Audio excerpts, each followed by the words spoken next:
Sin Límites es presentado por Tigo. En Tigo, el centro sos vos. Barcos y rodados, diseñamos la calidad que tu vehículo necesita.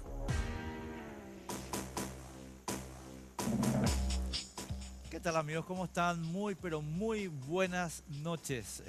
Un domingo en el medio del feriado largo, medio complicado está, pero bueno, acá estamos. Así es. Al pie del cañón.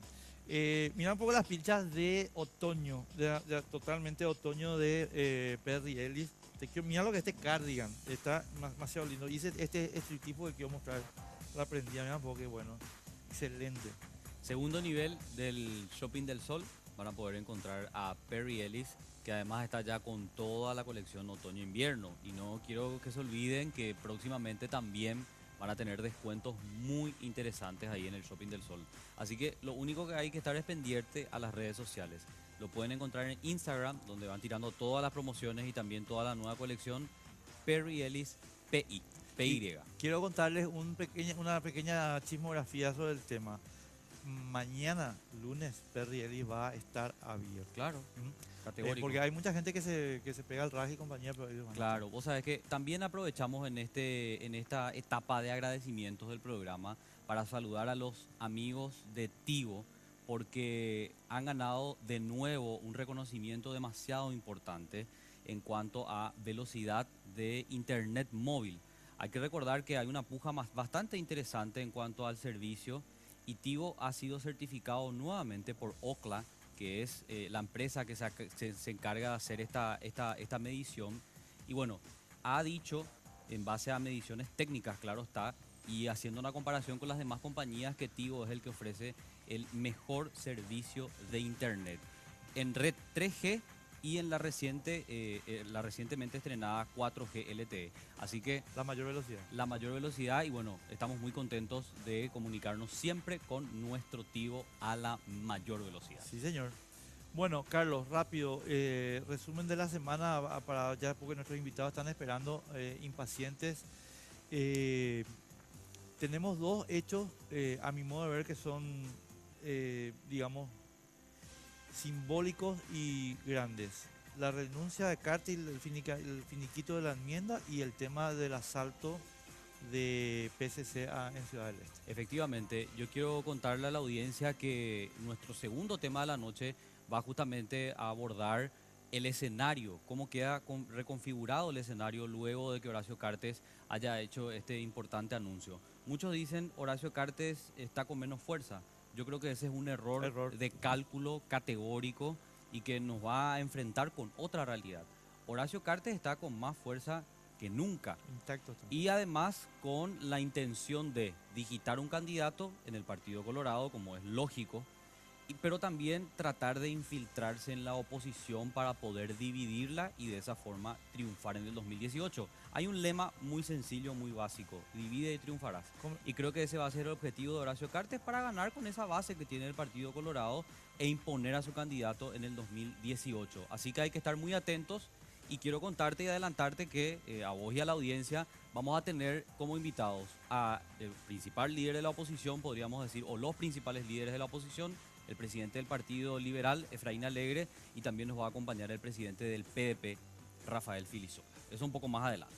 Rapidísimo, Fernando Lugo, Blas Llano, y todavía no voy a decir en televisión, pues ya dije en radio, los otros candidatitos de Cartes que están para dividir al sector democrático. Así que no nos engañemos, estimados. Bueno, y sobre lo que ocurrió en Ciudad del Este y el robo a Prosegur, el robo más grande de la historia en cuanto a montos y todo lo que significa este operativo tipo comando que se ha montado en esta zona ante las narices de la policía, bueno, lo vamos a analizar con invitados de lujo esta noche. Así que ya pasamos a saludarlos. Ya pasamos a saludarlos inmediatamente. Edgar Servín, ¿cómo te va? Muy buenas noches, gracias por estar con nosotros. Gracias por la invitación. Buenas noches al doctor Ferreiro, al comisario general Gamarra. Muchas gracias, Carlos Gómez también. Señor comisario general Antonio Gamarra, gracias por estar con nosotros, muy amable. Gracias. Quiero contar, Carlos, que el señor comisario general estuvo, pero parece un británico, no trajo su sombrerito de copa nomás porque de la puntualidad así tremenda. Muchísimas gracias, comisario. Gracias por estar con nosotros. Muchas gracias. Y también tenemos como invitado esta noche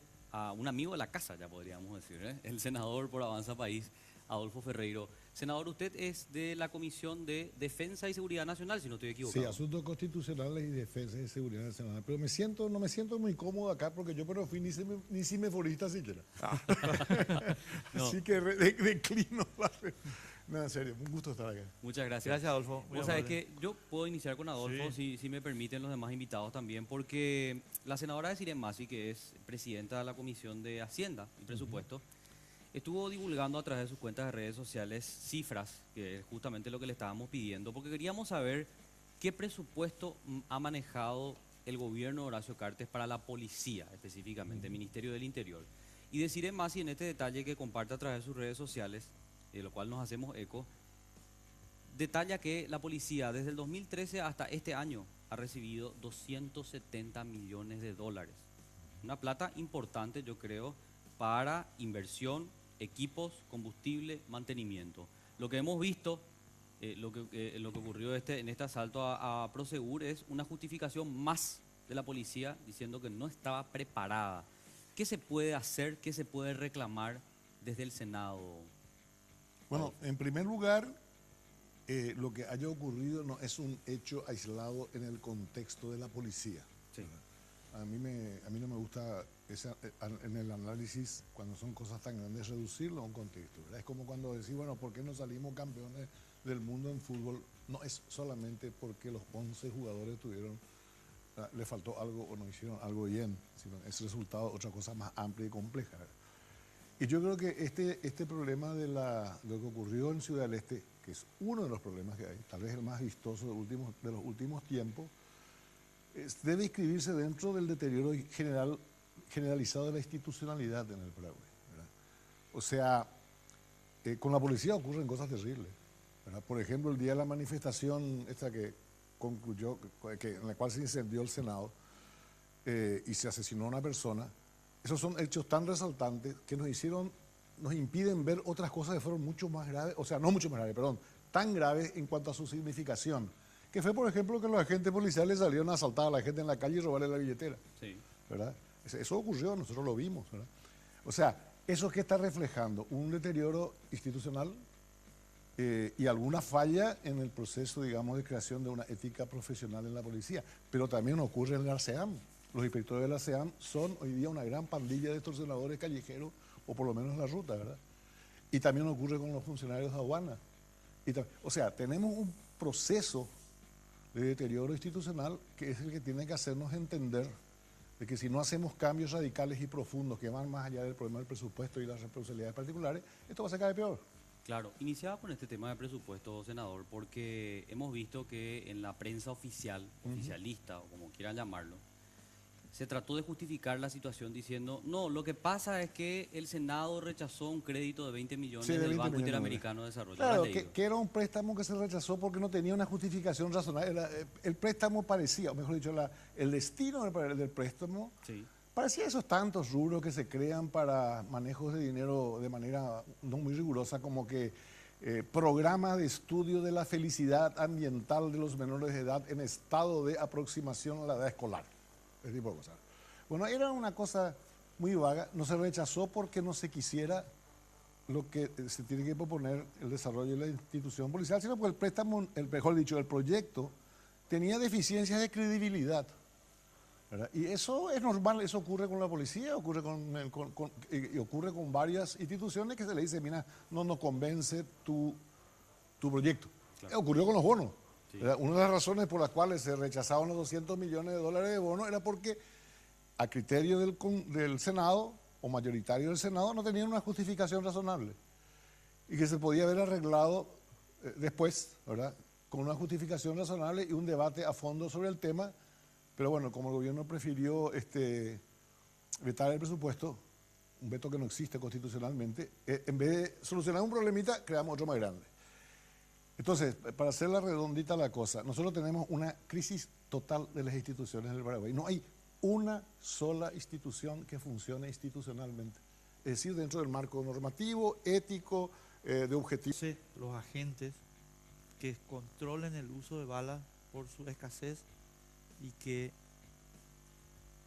sean cuidadosos con el uso de las piezas de museo que tenían como arma, los .30 y compañía.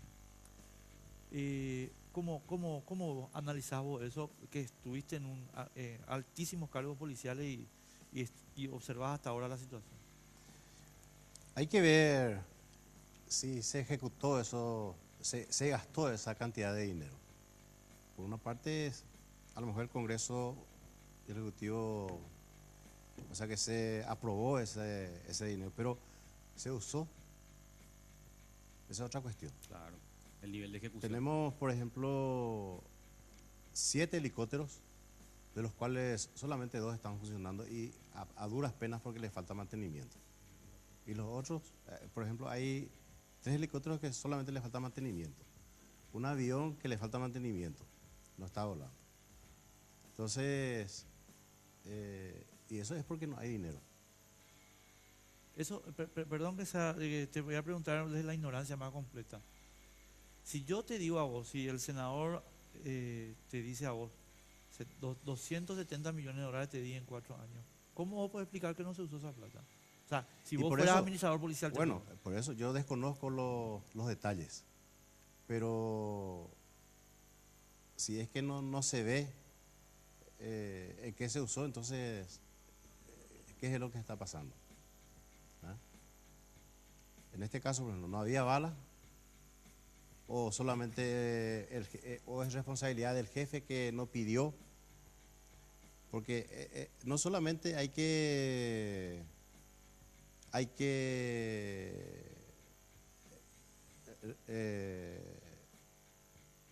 bueno, el jefe también tiene que controlar. Te pregunto una cuestión de control. Sobre el punto que estás mencionando. Yo soy jefe de la policía en Alto Paraná, por decirte. Yo tengo que decirle a Adolfo Ferreiro, que es el comandante de la policía, necesito tal cosa. Sí. Pero eso se hace, ¿qué vía? Documentadamente se hace. Documentadamente. Pero el jefe también tiene que controlar. El jefe no va a saber decir, es que no controla.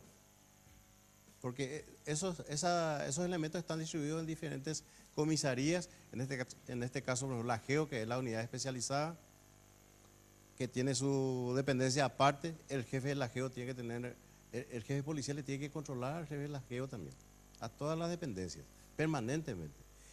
Así funciona el cuartel. O sea, porque a mí me sorprendió eso. Edgar,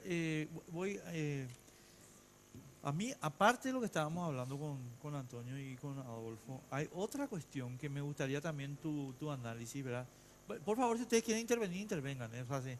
Pero, ¿cómo puede ser que se haya destituido a toda la cúpula de Alto Paraná, pero el comisario de Hernandarias, Leonor Barrios, cuya comisaría recibió la orden directa de bloquear los pasos y no cumplió, sigan el cargo? O sea, bueno, hay varios análisis que podemos hacer en principio, ¿verdad? Hay una politóloga a quien yo la suelo leer, que se llama Ellison Orson, que dice que una de las causas de la autodestrucción de un gobierno, o de un autogobierno, en este caso un subgobierno, es la corrupción y la búsqueda de rentas, ¿verdad? Empiezo de esa manera para poder graficar un poco la cuestión, ¿verdad? El día pasado, conversando con el comisario general Gamarra, él indicaba un aspecto que me parece muy importante y que no se trajo al análisis, y yo tangencialmente quiero incorporar otro, ¿verdad? Es remanido el discurso, esto es similar a la medicina, es mejor prevenir que curar, ¿verdad? Démosle una entidad jurídica al Comando Tripartito de Seguridad en las 3 fronteras, integrado por Argentina, Brasil y Paraguay. ¿Cuál es la misión de ese Comando Tripartito? Proporcionar seguridad y proporcionar inteligencia al enclave como un todo, ¿sí? Muy bien.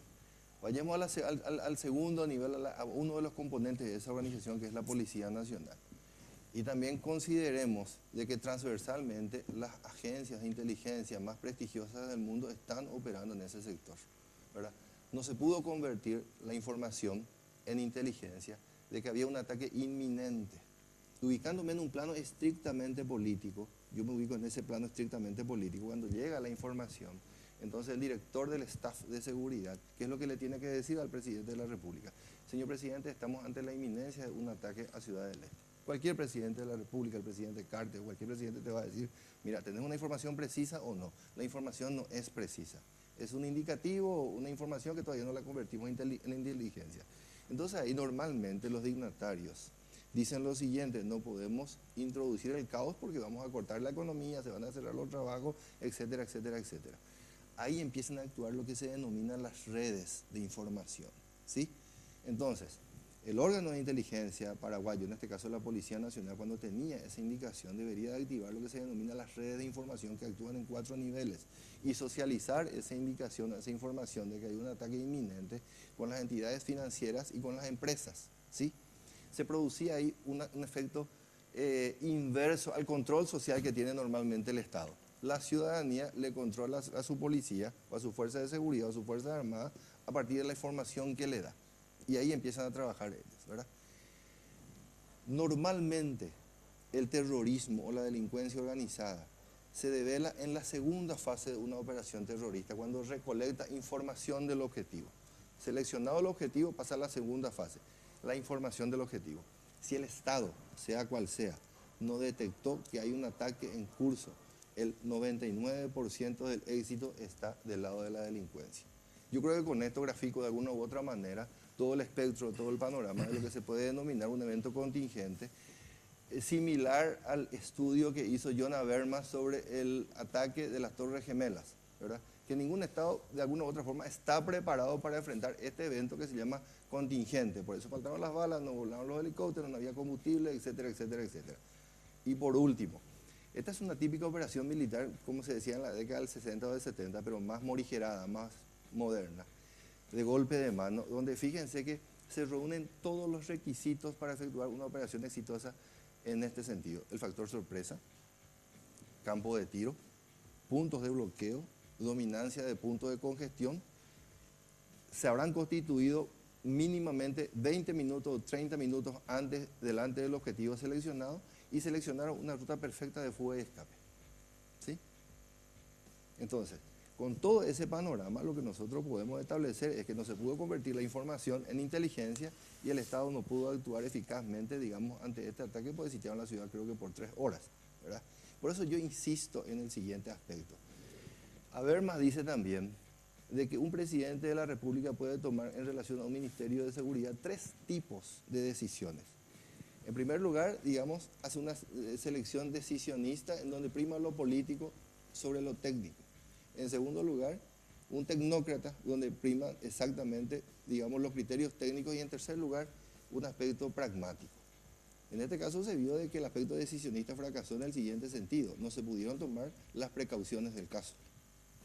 Vamos a irnos a la pausa. Adolfo, un minutito esperando porque tenemos que irnos a la pausa porque qué groso lo que acabas de decir, ¿verdad? Grosísimo.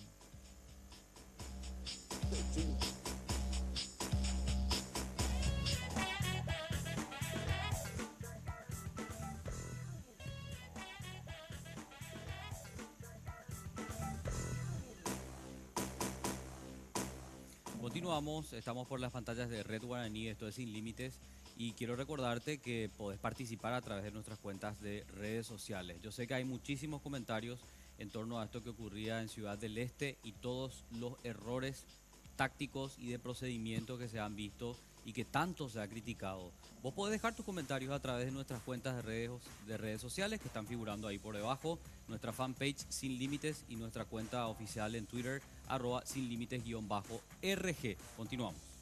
Adolfo, decía Era en el bloque anterior que acá hay una doctrina que, por doctrina yo entiendo una cosa que está en el manual, ¿verdad? Para empezar. ¿Cómo?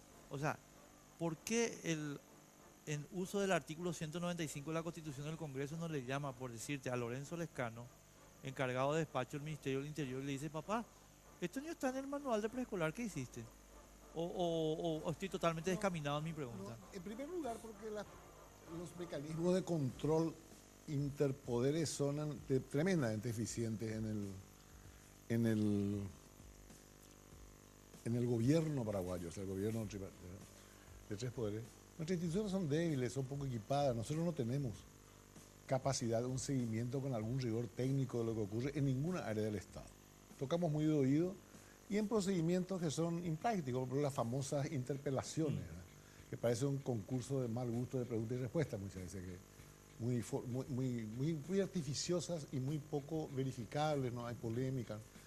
Digamos, pero yo lo que diría nomás que yo no creo que estos problemas que tenemos, con todo el respeto a los señores que son profesionales en técnica policial y todas esas cosas, pero acá hay un problema político previo que se refiere a cuestiones de marco mucho más grandes. Y te voy a poner nomás un extremo. Nosotros tuvimos en el Senado la comparecencia, que yo hasta hoy día agradezco, del ex director de la Senat, Luis Rojas, creo que se llamaba, que cuando le empezamos a plantear cosas, dijo, ¿qué quieren que hagamos? ¿Qué quieren que yo haga si dice el 70% de mis funcionarios y agentes son empleados del crimen organizado? Sí.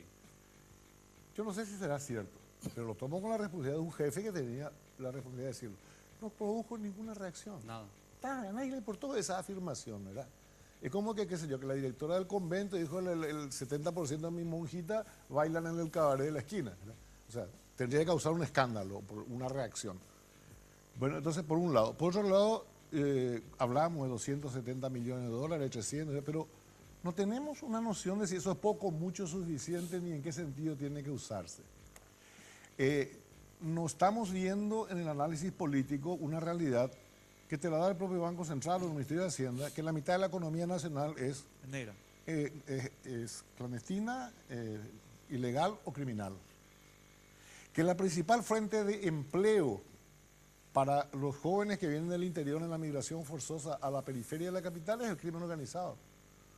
Porque enseguida tienen trabajo como vendedores de chespi, transportadores de esto. Y no tienen tampoco, es decir, no estamos considerando cosas de contexto que son fundamentales, entonces no tenemos políticas. ¿Verdad? Eso es lo que a mí me parece que hace que los órganos que puntualmente tienen que atender ciertas cosas no lo pueden hacer, ¿verdad? No lo pueden hacer más allá de que tenga exponentes que entienden bien el problema técnicamente, ¿verdad? Pero cuando a mí me dice, por ejemplo, un alto oficial militar, con una conversación relativamente confidencial, me dice, nosotros en la tarea conjunta nos fuimos dentro de un plan de acción donde la acción policial y militar era lo que le corresponde hacer eso y tenía que ir eso acompañado de una serie de actividades a nivel de educación, agricultura, bueno, y llegamos hasta donde chocamos con los intereses locales. Cuando chocamos con los intereses locales, y no se refería tanto a lo militar y policial, sino a lo otro, a la asistencia social, a la promoción de la agricultura, etc. Chocamos con los intereses locales y no hubo nada que hacer, no se pudo hacer. Entonces, nuestro problema es un poco más complejo de saber cuántos fusiles tenemos o no tenemos.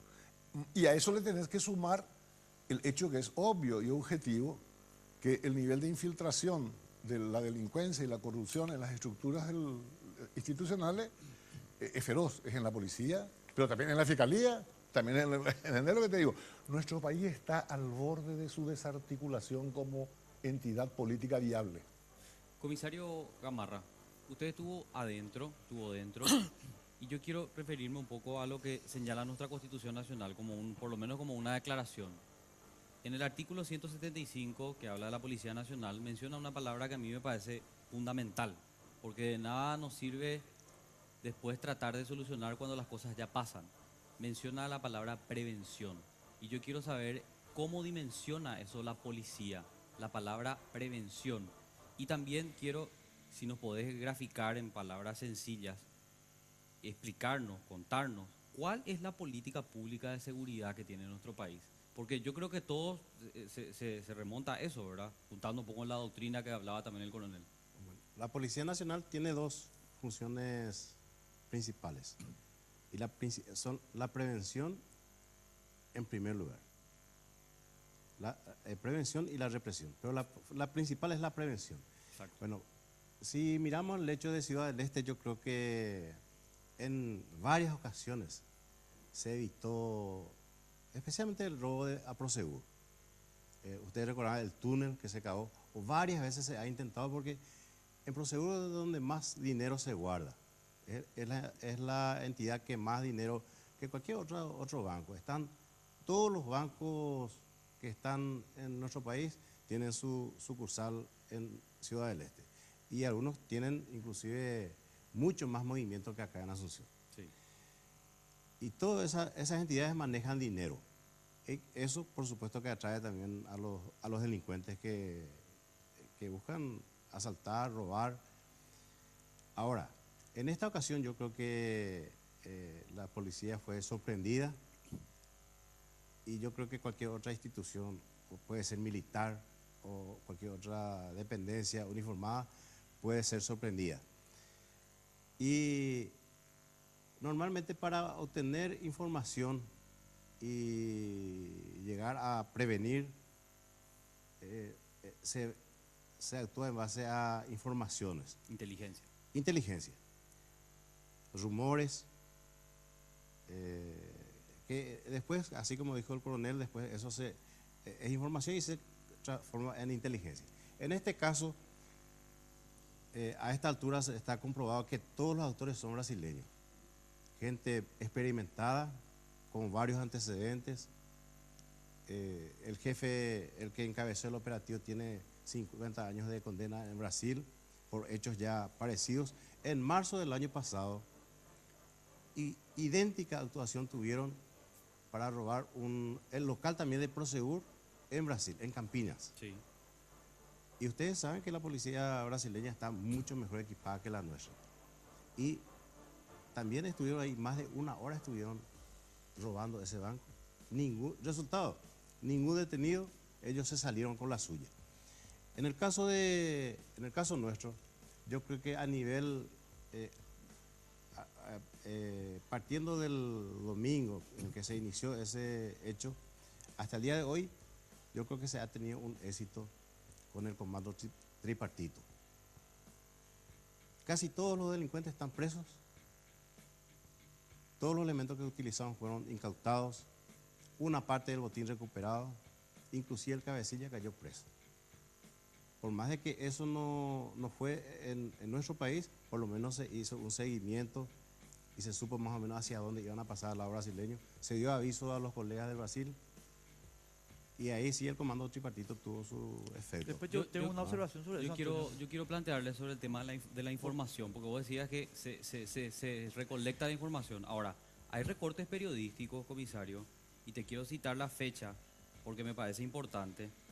Hace un mes se alertaba sobre el plan de asaltos en Alto Paraná. Si bien se mencionaba Santa Rita, no específicamente Ciudad del Este, era el departamento. Ahora, había información, y esto dice, según el diario Última Hora, un informe filtrado señala que el crimen organizado originario del Brasil y con base en Paraguay pretende cometer un atraco en serie que incluye sedes bancarias y la comisaría de Santa Rita, de acuerdo con los datos de inteligencia.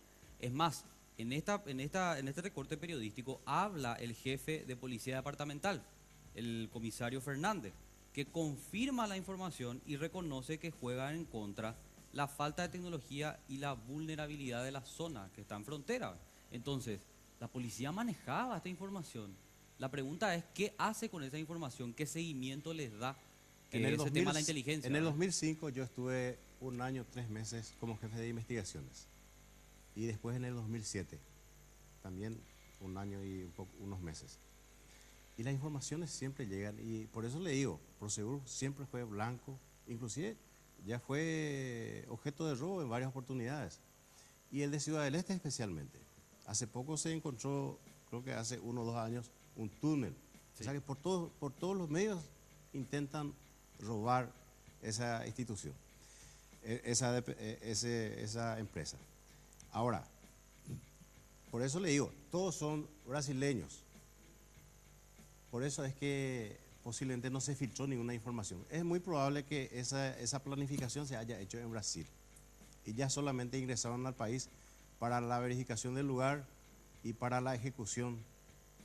Entonces es muy difícil que en los medios locales aparezcan los rumores y que llegue la información a la policía. Por otro lado, Prosegur es una empresa de seguridad que se dedica a la seguridad. Nosotros no podemos, o sea que la policía no puede distraer totalmente su fuerza, dejar de lado a la población para ir a cuidar a una empresa de seguridad que se dedica a eso. No, y Antonio, más todavía, si ellos van a saber ahí. si... Lo de Prosegur debe ser investigado aparte. Eso yo tenés toda la razón del mundo. Prosegur tiene muchas cosas que explicar en este tema. Perdón que te haya interrumpido. Adolfo, vos querías decir algo. Sí, es decir, yo creo que, a ver, se pueden hacer todas las consideraciones de orden técnico, ¿verdad? Y Pero esto no se da dentro de un problema de eficacia o no de los aspectos técnicos. Es decir, y lo que menos me preocupa a mí el asalto en sí mismo, que ya es un hecho culminante de todo otro montón de cosas que ocurren antes, que implican el hecho de que todas estas bandas están operando tranquilamente en el Paraguay. Y eso es nuestra crisis, ¿verdad? Esta gente se mueve, tiene casas, aviones, autos, clubes sociales, templos, todo tienen. O sea, son como una sociedad paralela, ¿verdad? Y hay un principio en el derecho penal, diría, o en el criminológico más bien, que no hay crimen de escala, lo que se llama el crimen el crimen de escala, lo que se llama el crimen como empresa, sin una participación directa en grado de tolerancia o complicidad de las Exacto. autoridades. La vista O sea, gorda. la vista gorda o directa de la sociedad, ¿verdad? O sea, cuando, no sé ahora porque no conozco las cifras de hoy día, pero en una época venían 30 millones de litros de gasoil de contrabando por el departamento de Ñembucú, pasando por una ruta de 140 kilómetros de largo, sin ninguna alternativa, porque es estero a los dos lados, y de 20 metros de ancho el terraplén y 8 puentes finitos así. Con un soldadito atajaba eso. Eso pasaba porque desde Humaitá hasta San Ignacio por lo menos estaban complicadas todas las autoridades. Exacto. Entonces el problema de crisis es mucho más grande. Y fíjate vos, por ejemplo, con respecto a este asalto, yo leí hoy o ayer, no hoy creo que leí, en un medio digital, que una alta autoridad brasileña dijo echarle la culpa al PCC es una respuesta fácil y probablemente muy dudosa. Dice, la cosa es mucho más compleja. ¿Y qué dice esta autoridad brasileña? No me acuerdo qué es un prefeito, jefe, qué sé yo. Dice, esa zona, dice, es el principal centro de operaciones en sus negocios comerciales del PCC, como el lavado de dinero, tráfico, de todo ese tipo de cosas. No van a poder ir a atacar su mercado, su guarida, ¿verdad? Entonces, es muy complicada la cosa. Y nuestra voz pública, digamos, nuestra voz como Estado, como organismo de seguridad, como gobierno, no tiene hoy día ninguna credibilidad en el mundo. No tiene ninguna. Incluso hay iniciativas que son muy hipócritas. Ahora andan con la historia de perseguir el lavado de dinero en los bancos, cuando que no se persigue en los aeropuertos, donde se genera el negocio, y en las plantaciones y en el tráfico, ¿verdad? Y insisto, la mitad de este país funciona gobernado por la mafia. Eso lo dice el Banco Central, lo dice el Ministerio de Hacienda. La mitad de nuestra economía es negra, informal, delictiva o criminal. Y eso no ocurre así como hay por decirlo así, un empresariado clandestino que hace ese negocio, si no existe un Estado clandestino. Y como decía el famoso aquel personaje Urunaga, ¿se acuerdan de Urunaga? Sí. Urunaga no es la acusada de contrabandista. Él dijo, yo no soy contrabandista, dice, yo traigo la mercadería, no me voy a olvidar nunca, fue genial. Dice, y le pago lo que me piden al tipo uniformado que está en la punta del puente. Y me dejan pasar. Me cobra el gobierno, dice. ¿Qué hace después con la plata? No es mi problema. Bueno, todo esto, que parece muy anecdótico, refleja un estado de crisis, lo que yo le llamo, para hacerlo de forma práctica, es crisis institucional. Donde hay que tener un montón de mentiras, simulacros, para decir que se está operando o se está haciendo contra ellos. Y eso no existe. O sea, y eso tiene una solución exclusivamente política. O sea, tienen que ser decisiones de gobierno, y no solamente en el sentido del gobierno central, de Congreso, de partidos políticos, de instituciones, ¿verdad? Que entiendan que estamos enfrentando la creación de un nuevo poder político en el Paraguay. Hoy ya está, así como cuando surgen los ganaderos como grupo económico, honrado por supuesto, legal, ¿qué pasa? Surgen los partidos, digamos, que responden conservadores, cuando les parece. Acá la principal económica, la actividad, digamos, la mitad de la actividad económica de este país es criminal. Bueno, eso va a generar cultura, va a generar adhesión social, que ya genera, ¿verdad? Va a generar oportunidades de trabajo y va a generar poder político. Los Obvio, están pues si en está pleno pagando, funcionamiento. está pagando. Edgar, te quiero preguntar algo porque tenemos que ir a la pausa, ¿verdad? ¿Sí o no, Carlos? No sé. Bueno, Edgar, el punto para mí, acá Antonio, y después yo voy a Adolfo, después yo tengo una pregunta sobre lo que acabas de decir, pero acá Antonio acaba de explicar, y Carlos acaba de dar unos datos muy interesantes, acerca de que acá había información, había tiempo para procesar la información, etcétera. Personalmente tuve el privilegio, gracias al exministro Francisco de Vargas, de conocer el Centro de Inteligencia de la Policía, que yo le quiero contar a la gente que ese centro de inteligencia, estimados amigos, es de primer mundo. Acá, en Asunción, al lado de la cárcel de Tacumbú. Disculpame, Edgar, que una interpretación tuya. Tuvimos la información, tuvimos el tiempo y el centro de inteligencia que estaba Luis Canilla ahí espiándole a decirle más o qué. No sé.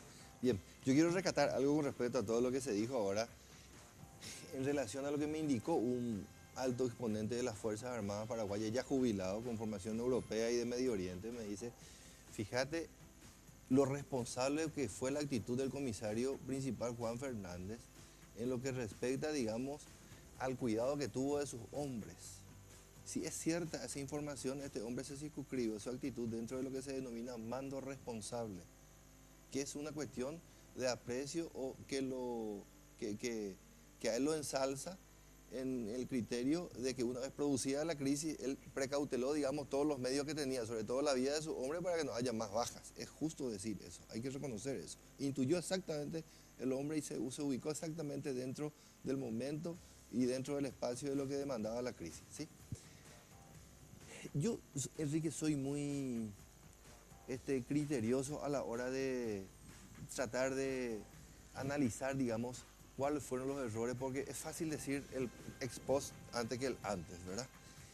Si hay una información de un ataque inminente, tipo Pearl Harbor y compañía, hay un autor que se llama Graham Allison que te dice lo siguiente: ante esta crisis o ante una crisis de seguridad, vos tenés que tomar el menor costo político. ¿Cuál fue tu menor costo político? ¿Cuál sería el menor costo político en este caso? Alertarle a la ciudadanía o avisarle a la población y activar las redes de comunicación que yo había hablado. Para ello, para eso, se debería haber pedido apoyo al órgano central, que es la comandancia de la Policía Nacional, y alertarle sobre eso, ¿verdad? ¿Qué es lo que se precautela con todo eso? La imagen del líder político. Se precautela más que nada la imagen del líder político, porque el líder político tiene una oferta electoral que dice: yo voy a proporcionarle seguridad a la información, a la población. Si no se precautelan esos procesos, esos pasos, una crisis de esta magnitud, siempre lo digo, lo voy a volver a repetir, no quiero ser muy reiterativo, está golpeando las mismas puertas del despacho presidencial. ¿Por qué? Porque el director de zona, o el comandante de la Policía Nacional, o el ministro o el viceministro son elementos circunstanciales de un rastro político que puede ser modificado en cualquier momento. Yo siempre digo, yo le pediría explicaciones al gerente del área de seguridad: che, decime qué es lo que pasó acá, cómo llegamos a esto, ¿verdad? ¿Por qué? Porque esa es la imagen que se deteriora y puede cundir de alguna u otra forma una suerte de estado de pánico, porque fíjate lo que te digo, ¿verdad? Tomaron la ciudad por 3 o 4 horas y se paseaban como Juan por su casa, ¿verdad? Entonces, ¿yo qué haría o qué se debería hacer o cómo se deberían de activar los protocolos una vez que se tenga la información? Automáticamente pedir apoyo, digamos, al órgano central, que es la comandancia de la Policía Nacional, para que se constituya en esa ciudad con todos los medios disponibles en una circunstancia determinada. ¿Cuál va a ser la respuesta de la criminalidad? Migra. Acordate de la leyenda o de la anécdota del farol. Una vez que hay luz, el delincuente huye. Entonces, cuando la organización, en este caso, o Fuerza Armada o Policía, hablo en términos Seguridad, puramente sí. doctrinarios, ¿verdad?, recibe ese tipo de informaciones y toma las medidas preventivas del caso, la delincuencia migra, ¿sí? ¿Tenemos una pausa, Carlos? Tenemos que hacer una pausa.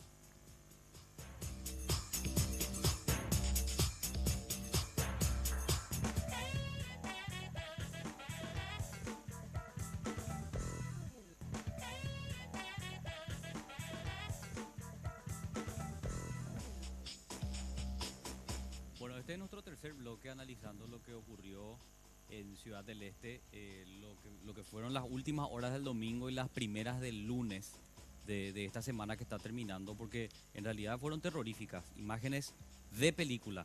Y, a ver, yo quería plantearle al comisario Gamarra, porque yo le dije, ¿cómo está funcionando la política de prevención de la policía? Me decía que ese era uno de los principales, una de las principales tareas de la Policía Nacional.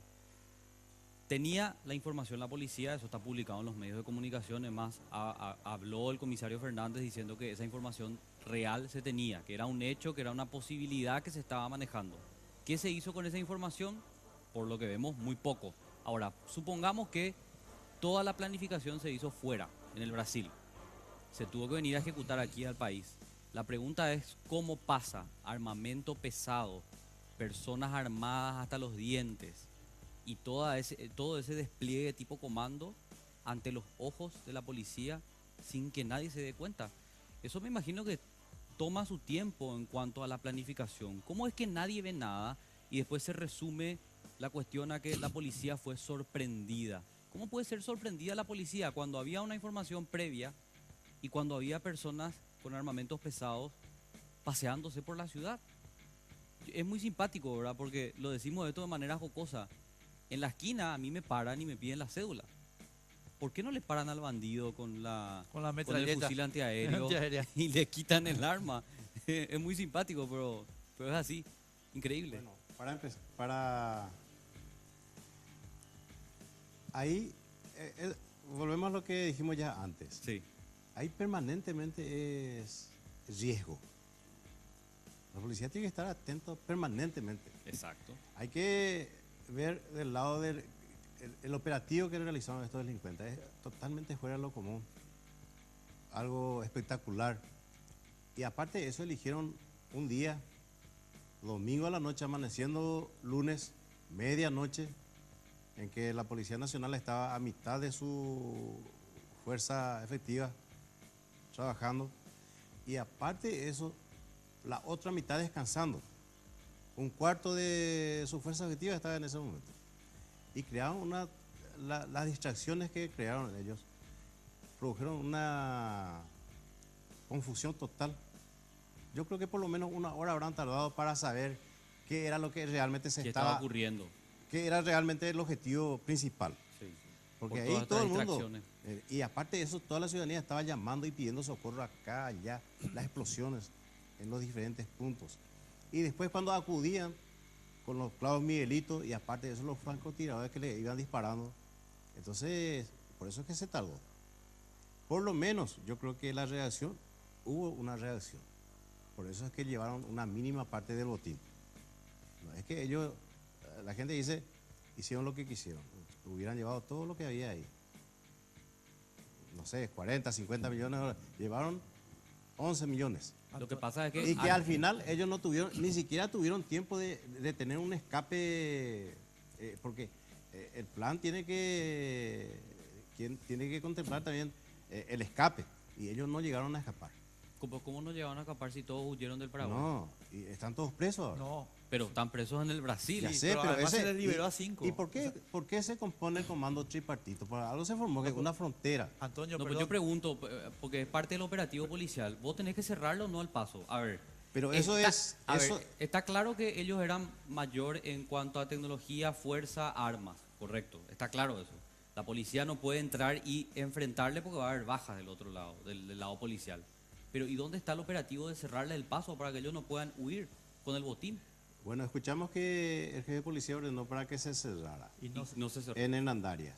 El jefe de turno puso 2 patrulleras que quedaron como coladores ahí, a esa hora, a las 2, las 3 de la mañana. ¿Dónde va a encontrar? ¿Qué va a poner ahí? Una grúa.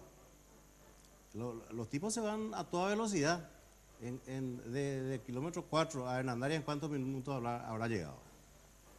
A lo mejor el jefe de comisaría para cumplir esa hora por lo menos tenía que llevar a la fuerza, tenía que encontrar un chofer, un camión No, y Antonio, yo poner voy la a ruta. una cuestión previa, perdón, Carlos, perdón. Yo voy a una cuestión previa nueva sobre...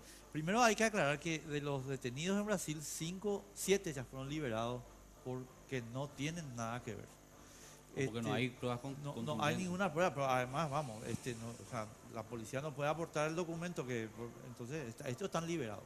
Igual que el operativo que se hizo en el country, el en el viernes Paraná en el Country Club. por favor, con un papelón. Antonio, perdón, pero vos acabas de decir una cosa que para mí es la clave del asunto. Fíjate, los tipos planificaron, trajeron armas, tuvieron tiempo, estudiaron, bla, bla, bla, bla, bla. Ellos se comportaron como un Estado y nuestra policía se comportó como un conjunto de barrios. O sea, con todo respeto, Antonio, y te quiero contar que yo le dije al jefe de inteligencia de la policía, no es contigo la discusión. O sea, vos sos un operativo, pero papá, ellos se comportan como un Estado, hacen planificación, hacen chequeo, hacen estudios, y nuestras fuerzas de seguridad se comportan como un rejuntado del barrio. Pero hay que tener en cuenta, Ciudad del Este durante el día por lo menos 5 veces más tiene, se multiplica la cantidad de personas que están ahí circulando. Y miles son brasileños. Está por una parte la libertad de la gente que tiene que entrar, no se le puede estar... La libre circulación. No, Ahora, totalmente. están los controles. Hay que reconocer que permanentemente miembros del PCC están siendo detenidos en Ciudad del Este y algunos son llevados nuevamente al Brasil con migraciones y otros son llevados a la cárcel directamente. Eso es permanente.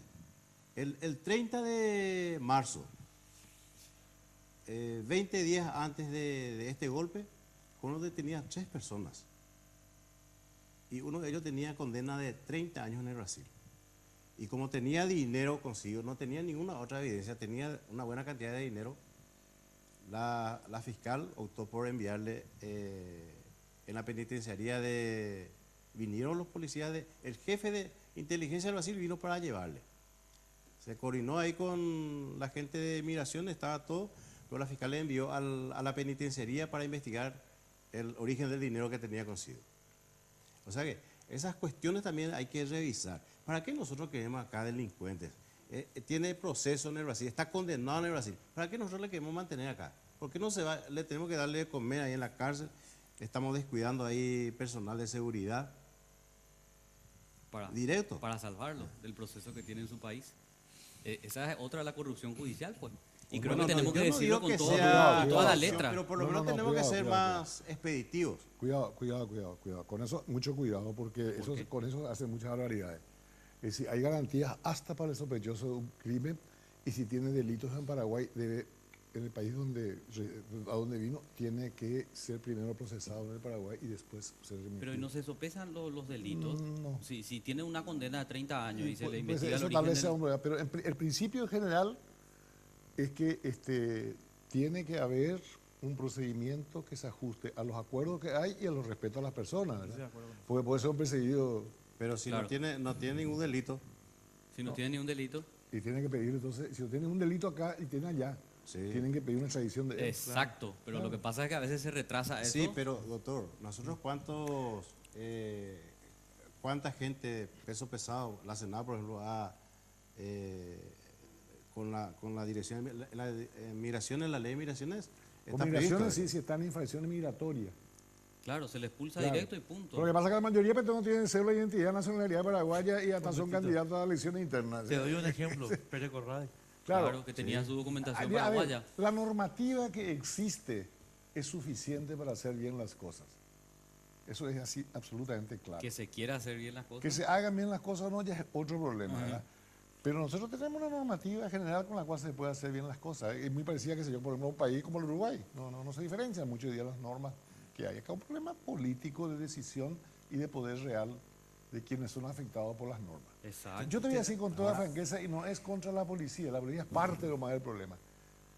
No hay lo que hay, no habría lo que hay si no hubiese una alta complicidad de las autoridades. Ahí hay una cosa- Escúchame, terminó.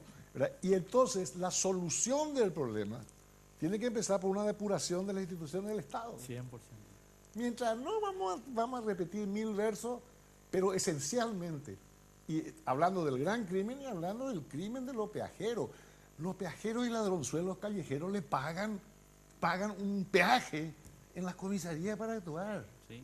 Eso es una realidad social que sabe todo el mundo. Todo el mundo sabe. Yo conozco casos que son patéticos. Incluso la eficiencia del funcionamiento, la vez pasada, yo escuché una grabación al 911 que era de terror. Una señora llama y decía, están robando acá en una tienda frente a mi casa. Y le pregunta, ¿cuál es la dirección? Y era esa calle, Manuel Seiferger. ¿Me puede dictar letra por letra? Bueno, es un problema también de capacitación, de entrenamiento. No, de... pero yo, Adolfo, antes de que, porque nos queda muy poco tiempo y nos queda un minuto nomás, pero necesito hacer la siguiente pregunta. Edgar acaba de darme a mí argumento para pedir el juicio político a Horacio Cartes por el tema del asalto, en base a las consideraciones políticas. Y yo creo que es muy coincidente con lo que vos señalás. Si el presidente de la República tiene este manual de operaciones, que es de sentido común básico, pero además está en la doctrina, ¿cómo nosotros le decimos a la gente, tenemos que aguantar todavía a un tipo que además tiene un control muy grande sobre operaciones clandestinas de venta de cigarrillos? Y el comandante de la policía, sobre el cual hay serias dudas de que la policía de Canindeyú y la policía de Alto Paraná y la policía de Amambay están instruidas para dejar pasar el contrabando de cigarrillos. ¿Cómo le preparamos a esa gente? Entonces ahí entra lo de Edgar y digo yo, la doctrina se puso en el archivo a propósito. Todas las doctrinas del Paraguay están en el archivo. Pero Si no, no, eso- pero esta a propósito. no, yo en eso discrepo un poco contigo. A ver, Yo no creo en que eso sea un problema personal. Además, ya la responsabilidad que puede tener el presidente. Pero esto es un proceso de deterioro que tiene 30 años de manera acelerada. ¿Verdad? Esto empezó con muchas cosas y que a lo mejor ni siquiera tienen que ver en su inicio con el sector policial, ¿verdad? Nosotros tenemos que entender que acá no es que tenemos, como cuando vemos las películas, una crisis en la policía de Chicago y le mandan a Elliot Ness que hace el bueno y arregla todo porque funciona el Estado. Acá Elliot Ness es peor que el Gaster. Entonces, porque el estado integral de corrupción en el Estado paraguayo y en la sociedad paraguaya es su naturaleza casi. Entonces, por eso que yo creo que las respuestas tienen que ser políticas. y pero entonces tenés que pedir la Y de responsabilidad mo- política al no, no, tipo. vea, y de movilización política. Pero ¿qué ocurre? Yo me fui la vez pasada, hace 2 años más o menos, hicimos un viaje de estudio en el departamento de Concepción y San Pedro por el tema de EPP, ¿verdad? ¿Y qué es lo que nos decía la gente? Nosotros estamos acá todos felices porque está el EPP. Pero gente común. ¿Y por qué? Porque gracias al EPP no nos vienen a robar ni los policías, ni los intendentes, ni los concejales, ni los inspectores de esto, ni los inspectores de los otros, ni los fiscales, ni los jueces. Porque hoy día todo el aparato, gran parte del aparato, está dedicado a saquearle a la gente. Está organizado para robar. Está organizado para robar. Vos entrás en un trámite elemental de juzgado de paz en la mayor parte del Paraguay y entrás pagando entrada y salís seco, si salís.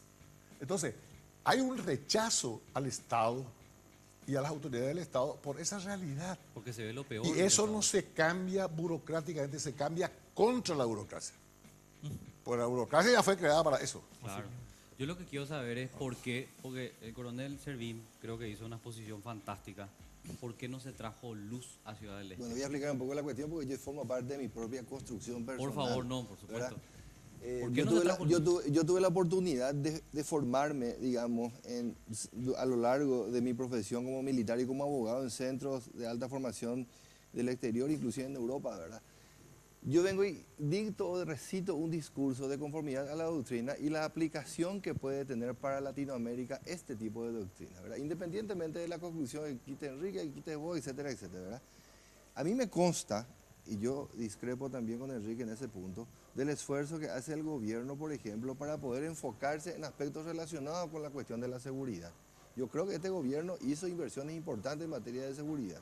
Ahora, lo que yo no me explico es cómo se mantienen determinado tipo de actores que no producen ningún tipo de resultado. Porque cuando vos objetivas, y ese es el campo de experimentación que a mí me tocó desarrollar en mi última conscripción pública en el Ministerio del Interior, cuando vos aplicás determinado tipo de medidas, los resultados son óptimos. Exacto. Descubrimos nosotros en el interior, en la cartera del interior, de que, creo que Antonio coincide conmigo, que la cuestión tiene un cambio radical con respecto a la cosmovisión de la época de la Guerra Fría y la visión que tiene de los 2000 para adelante a partir del protocolo de Washington, donde se construyen las políticas públicas de seguridad, ¿verdad? No podés venir más, digamos, con la impronta de lo político y solamente lo político, a manejar una cartera que es extremadamente sensible, extremadamente delicada, ¿verdad? Tiene que haber un poco de responsabilidad, sobre todo en la... ¿Me estás dando más argumentos? A ver, un ratito, un poco... No, estoy hablando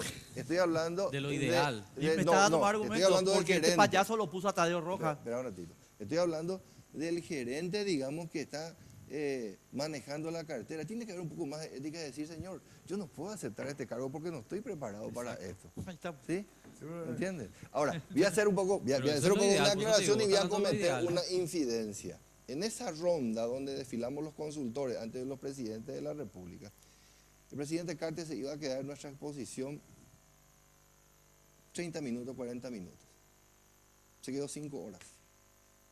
Muy interesado en algunos aspectos y hizo preguntas así muy puntuales. Al término de la exposición, semanas después, me dice un consultor, exfuncionario de Naciones Unidas paraguayo, no voy a decir el nombre, pero ya creo que estoy diciendo todo quién me dice, mira que este gobierno en particular va a ser un gobierno que se va a enfocar en la inversión y en la infraestructura.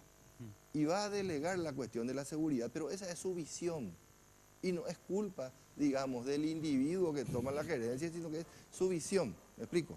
¿Verdad? Son criterios y criterios ya en un nivel político un poco más elevado. ¿Sí? Ese es el punto, pues. Ahí Las no- ahí decisiones. no- Pero acá pues estamos en el país donde de repente, cuando se habla del criterio técnico, está el famoso chiste, ña nombrana, ña fulana ve como director de la escuela. Decían el presidente seccional, el comisario, el cura se reunía para nombrar. Y le dice la otra, cuña que pega cuando le cuay. No, pero no importa, y paciencia a la mitad. Entonces, hay un nivel de improvisación que es patético. Y yo te voy a decir una cosa, yo no coincido mucho, con todo respeto al gobierno y al presidente Carte. Yo creo que ellos pueden tener buenas intenciones técnicas, pero no tienen una comprensión política del gobierno. Absolutamente cero. El problema serio de este gobierno es que, y lo señalamos como una crítica, y se lo hemos dicho siempre, ¿verdad? Es que no tienen un equipo preparado para afrontar los problemas de Estado. Pueden afrontar el problema del problema de la peste tal, o de la vaca tal, o del financiero acá allá, pero no tienen una noción de Estado porque no tienen gente idónea para eso nomás. Entonces, este problema de la seguridad, que aparte de ser cierto todo lo que dicen los señores, que tiene sus aspectos técnicos, etcétera, complejos, pero ¿qué te sirve que vos tengas todo un instrumental técnico si resulta que le nombran al primo de fulano porque ese era Te el explico, problema? doctor, por qué. La falta de Eso profesionalidad. Ese fue el estudio de un cura paraguayo, un jesuita que dijo, tengo un libro, después te puedo decir quién Mira, dijo, ¿verdad? Salomón. No recuerdo quién. ¿Sabe Me cómo dice, se en el saló, Paraguay, Sí. en el Paraguay, las designaciones son epidérmicas. Te designo no porque sos capaz, sino que porque te quiero. Así nomás. Tenemos que cerrar porque ya El está desafío nuestro nomás. invitado. El desafío es una respuesta política en el gran sentido de la palabra. Sí, señor. Totalmente de acuerdo. Gracias, señores, por estar con nosotros. Gracias por la Antonio, muy invitación. amable. Edgar también. Adolfo, ya, bueno, pasaba no va a cobrar tu cheque a la salida. Espero que me nombren, aunque sea, ¿cuál es el primer cargo en la carrera policial? ¿Sabe? Enseguida Algún estamos. invitado vitalicio, algo así, Sí, sí, sí. ¿verdad? Como la senaduría. Invitado vitalicio. Estás así vitalicio. Sí, vitalicio. Enseguida estamos con Efraín Alegre y Rafael Filisola en un ratito más. Porque queremos preguntarle, bueno, cuáles van a ser las proyecciones de los partidos de oposición con miras al 2018 con esta situación reconfigurada en parte luego de la renuncia del presidente de la República, de esta intención de querer imponer su candidatura incluso por encima de la Constitución. Así que se quedan ahí del otro lado, un ratito volvemos.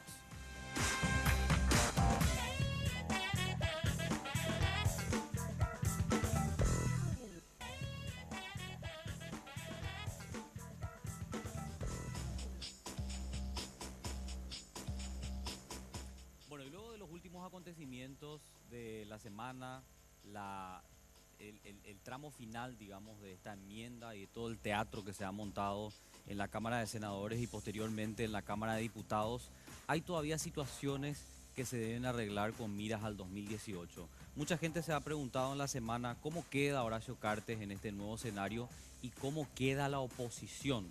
Es por eso que hemos invitado esta noche, Enrique, a dos figuras importantes de la oposición y que en su momento fueron claves en este proceso de resistencia en contra del avasallamiento a las instituciones. ¿Con quiénes estamos? Sí, señor. Estamos con Rafael Filisola, presidente del PDP. ¿Cómo te va, Rafa? Gracias por estar con Bien, nosotros. Enrique. Muchas gracias por la invitación. Un gusto estar con ustedes. Y con el doctor Efraín Alegre también. Así es, presidente del Partido Liberal Radical Auténtico. Efraín, buenas noches. Buenas noches, un placer. Muchas gracias por acompañarnos. Bueno, no quiero hacerles perder tiempo, simplemente arrancar un poco, Efraín, con la cuestión. Bueno, Cartes está afuera de la cancha, por lo menos para jugar de titular en el equipo, ¿verdad? Ya advirtió bien que él va a poner el títere que le parezca, ¿verdad? ¿Están ustedes trabajando ya en un discurso para el 2018 superador de esta crisis que pueda convocar a más paraguayos? ¿Cómo es el tema? Sí, desde luego que sí. Ahora, creo que este hecho debe darnos a reflexionar también en lo que la ciudadanía espera para el 2018. Yo creo que este 2018 la ciudadanía espera un proyecto que sea mucho más amplio, mucho más ciudadano, algo que pueda realmente ser superador a la visión tradicional de los partidos políticos. Y en eso estamos trabajando, claro que sí. Las próximas semanas vamos a tener novedades, vamos a hacer algunas propuestas puntuales, concretas, de cómo lograr construir un proyecto que pueda sumar a todos los sectores, no solamente de partidos, sino a los sectores ciudadanos.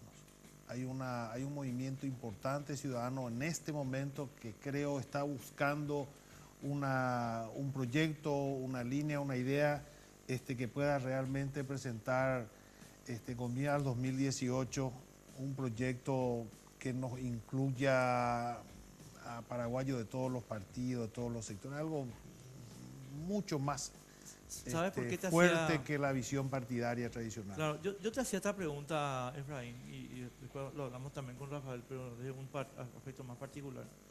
Porque yo lo que nosotros pudimos vislumbrar, digamos, de lo que va a ser el grupo Carter, que a mi modo de ver va a ser el jugador más importante en términos de recursos económicos, es un libreto que ya están tratando de instalar. Y es ni Efraín, ni Rafa, ni Mario, ni nadie. ¿Por qué? Porque son políticos. Políticos partidarios que trabajaron por los intereses de sus partidos. La misma cosa se aplica a Marito, ¿verdad? En consecuencia, la línea que creo que ellos van a bajar, digamos, como eje articulador de la campaña es tratar de desactivar cualquier figura que tenga raigambre política. Vos, Rafa, Marito y el propio Mario, ¿verdad? Entonces, me gustaría un poco una reflexión tuya sobre esa perspectiva. No, yo creo que, puede ser ese el pensamiento. Ahora, todo el pensamiento de este gobierno siempre, digamos, ha sido equivocado. O sea, todo lo que hicieron siempre ha fracasado.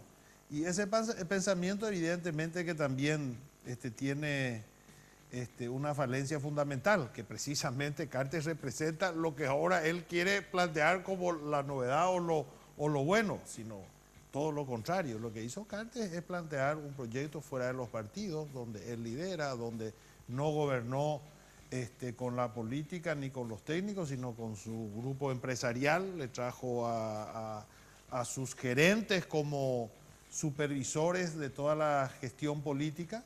En el Ministerio del Interior no es el ministro el que despacha con la policía, es Edgar Ortiz. Y bueno, y ahí están los resultados. Yo creo que la ciudadanía, digamos, tiene una visión clara de lo que está pasando. Y este tema de la plata sirve muy bien para comprar diputados, senadores, pero no para comprarle a la gente. Porque si fuera una cuestión de plata, hubiera tenido la enmienda. ¿Por qué se para la enmienda? Porque la gente le dice que no, la ciudadanía. Lo que él puede comprar no es suficiente. Eso le funciona para comprar una convención. Tampoco pudo comprar la convención liberal, pero digamos le funcionó en algunos aspectos, le funcionó para completar y comprar la mayoría en el Senado y en diputados, pero no para la gente. Y eso es lo más claro y evidente en toda esta crisis, en todo este proceso de más de 6 meses. Yo creo que la gente está realmente, sin duda alguna, muy decepcionada de la política. Eso no hay ninguna duda, eso no es ningún descubrimiento. Y es lo que le dijo a Carter y lo que le dijo al Congreso. Porque la gente, ¿qué es lo que finalmente le dijo al Congreso? Si ustedes nos dan la espalda, los que tienen que defender la Constitución, los que tienen que defender la libertad, nuestra democracia, nosotros vamos a poner el pecho. Ustedes nos dan la espalda, nosotros ponemos el pecho. Y eso es lo que pasó. Categórico. Ahora, Rafael Filisola, presidente del PDP, yo quiero compartir contigo un poco un temor que supongo es, digamos, es algo que está evaluando la oposición. Horacio Cartes va a querer sacar jugadores de la cancha. ¿Ustedes están al tanto de que se puede dar imputaciones puntuales en los principales líderes políticos para sacarlos con miras al 2018 de la escena política? Yo creo que había todo un libreto desde antes de los sucesos del viernes 31 de marzo, había todo un relato que llevaba justamente a presagiar o, vamos a decir, adelantar que eventualmente iban a haber actos violentos y que esos actos violentos iban a ser culpa de la oposición.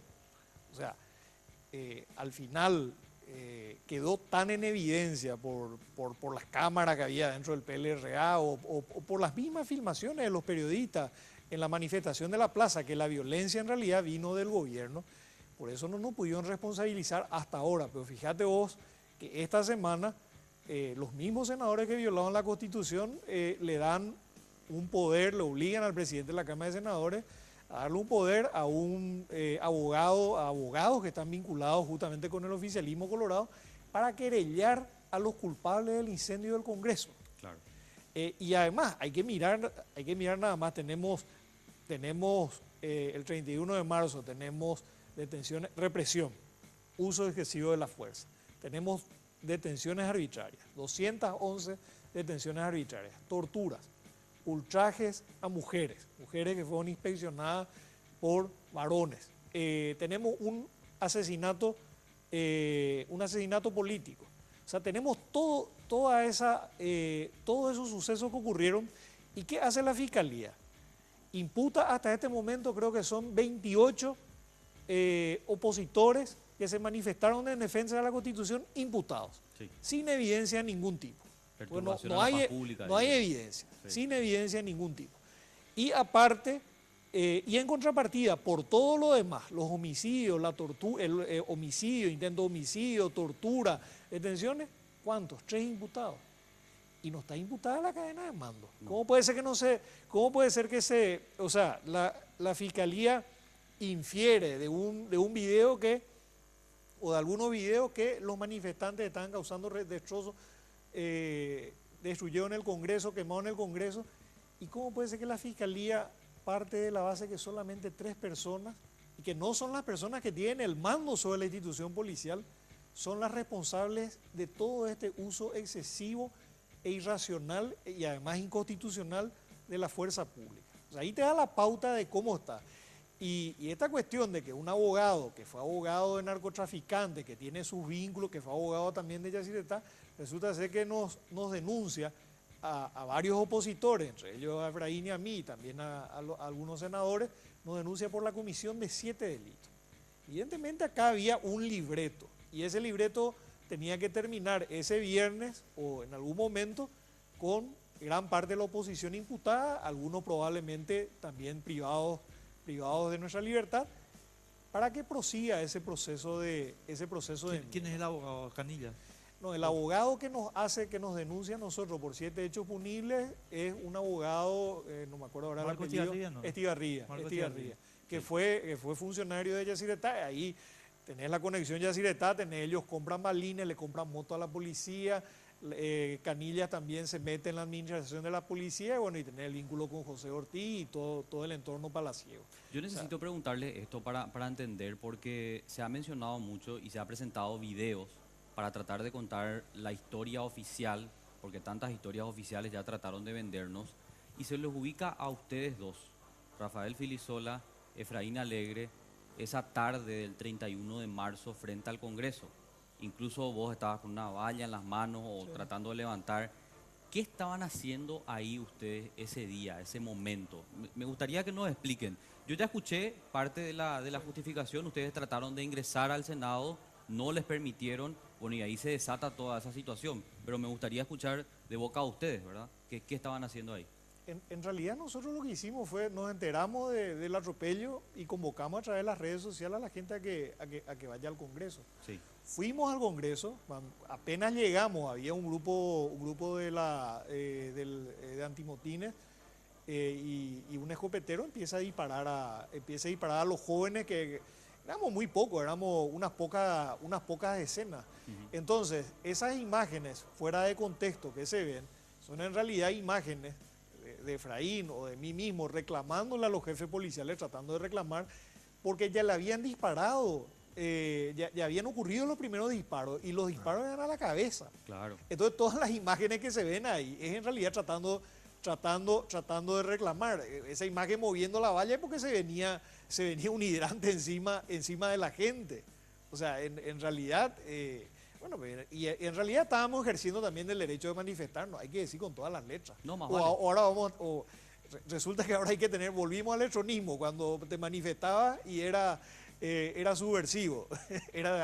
No, estábamos ejerciendo también el derecho de manifestarnos y la policía estaba haciendo uso de la fuerza de una manera exagerada, de una manera ilegal, y sobre todo lo estaba haciendo de una manera sistemática para dispersarnos, para evitar, no solamente para hacer que nosotros nos vayamos de la plaza, sino para evitar que más gente venga. Le querían atemorizar a la gente, por eso disparaban a la cabeza. Le querían atemorizar a la gente para que ahí no haya movilización, Exacto. y para que en horas o al día siguiente la Cámara de Diputados termine de sellar la violación de la Constitución. Eso es lo que estaba ocurriendo. Efraín, ustedes fueron también, según escuché, al llevar su apoyo político a Robert Acevedo, que fue una de las personas que en su investidura fue golpeado. Él fue apartado ilegalmente del cargo para proceder al atropello de ese 31 de marzo. Asimismo, nosotros nos fuimos a la plaza ante el hecho de los 25 senadores que habían aprobado, entre comillas, el inicio del proceso de violación constitucional con el tema de la enmienda. Y realmente, desde el momento que llegamos, por eso es muy clara la orden policial. Fuimos recibidos a balazos. En este caso, de los escopeteros con balines de goma, pero tirando a la cara y tirando a 1 metro. Apenas nosotros llegamos a la zona, ya le habían disparado a Martín Cogliolo, un joven de 21, 22 años, en la cara. Entonces, cuando se inicia, lo que fuimos nosotros es realmente a protestar a la policía y a exigirles a los superiores que le calme a los escopeteros. Parecían drogados, parecían gente salido, estaban fuera de sí, porque lo único que hacían era disparar. Bueno, y sin embargo lo que hicieron es seguir con ese proceso de violencia, disparando, hiriendo a mucha gente, a Edgar Acosta.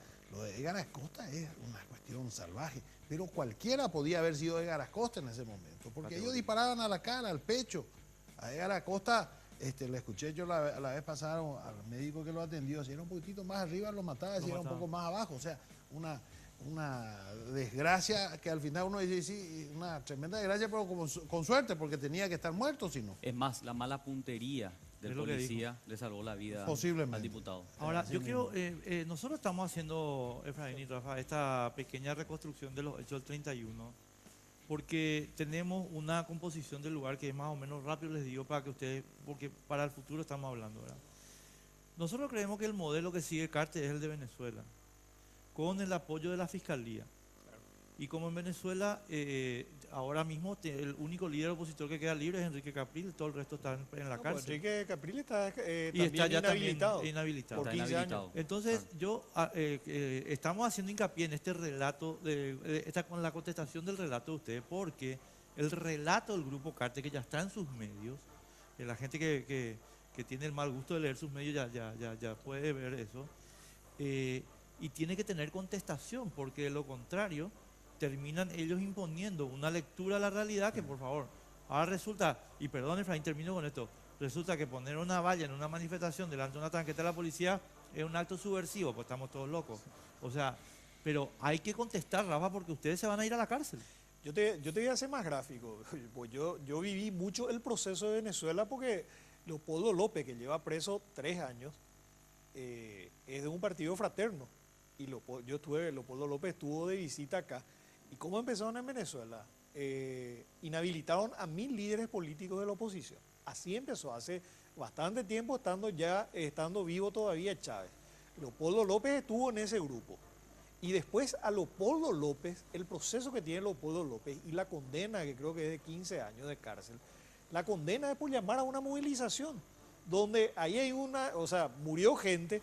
Y la oposición lo que dice es que sí, murió gente porque le mataron las fuerzas de seguridad y el gobierno le echa la culpa al que convocó a la movilización, como si fuese que el que convocó a la movilización tiene el control de la represión o el control de la normalidad de la movilización. No, Entonces, hay realmente una analogía que es preocupante y es cierto, Cartes a lo mejor en este momento, digo, no es a lo mejor, en este momento ya probablemente haya descartado por completo su candidatura porque se le dijo que no y constitucionalmente ya no fue habilitado, a pesar de todo lo que se hizo para ser habilitado. Pero Cartes va a apostar a continuar con un títere, va a poner algún títere y yo creo que eso tiene que entender muy bien la ciudadanía.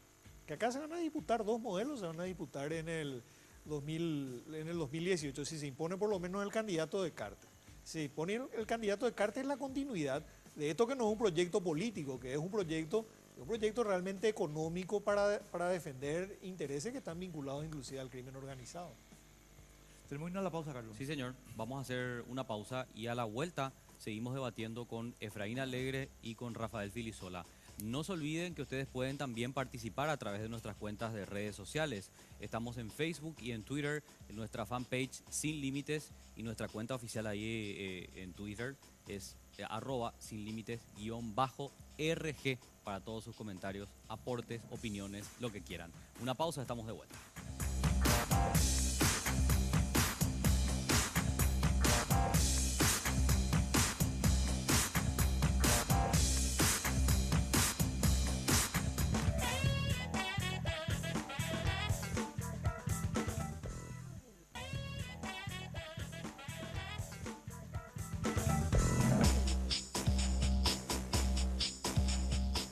Continuamos, no se olviden que pueden participar a través de nuestras cuentas de redes sociales, están viendo Sin Límites por las pantallas de Red Guaraní y nuestras redes sociales también están activas, nuestra fanpage Sin Límites y nuestra cuenta en Twitter @sinlimites_RG. Yo quiero aprovechar esta noche, como todos los domingos, y recomendarte un aliado fantástico, imperdible, indiscutible y que no te va a fallar, que no te va a abandonar. Por supuesto estamos hablando de Dismar, porque el estrés y las contracturas cervicales son dos de los problemas nerviosos más frecuentes hoy en día.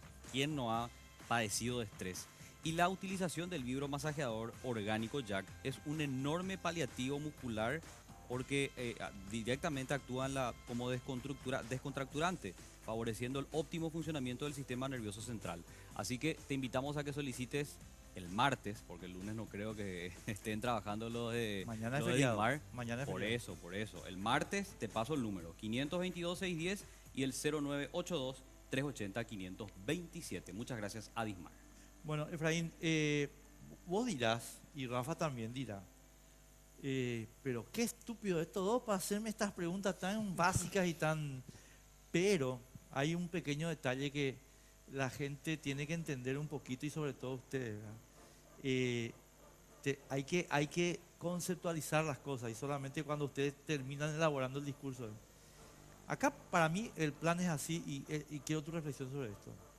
Cartes no tiene más remedio que poner dos títeres de presidente y vicepresidente, pero él sabe que los títeres no pueden competir con ventaja frente al líder verdadero.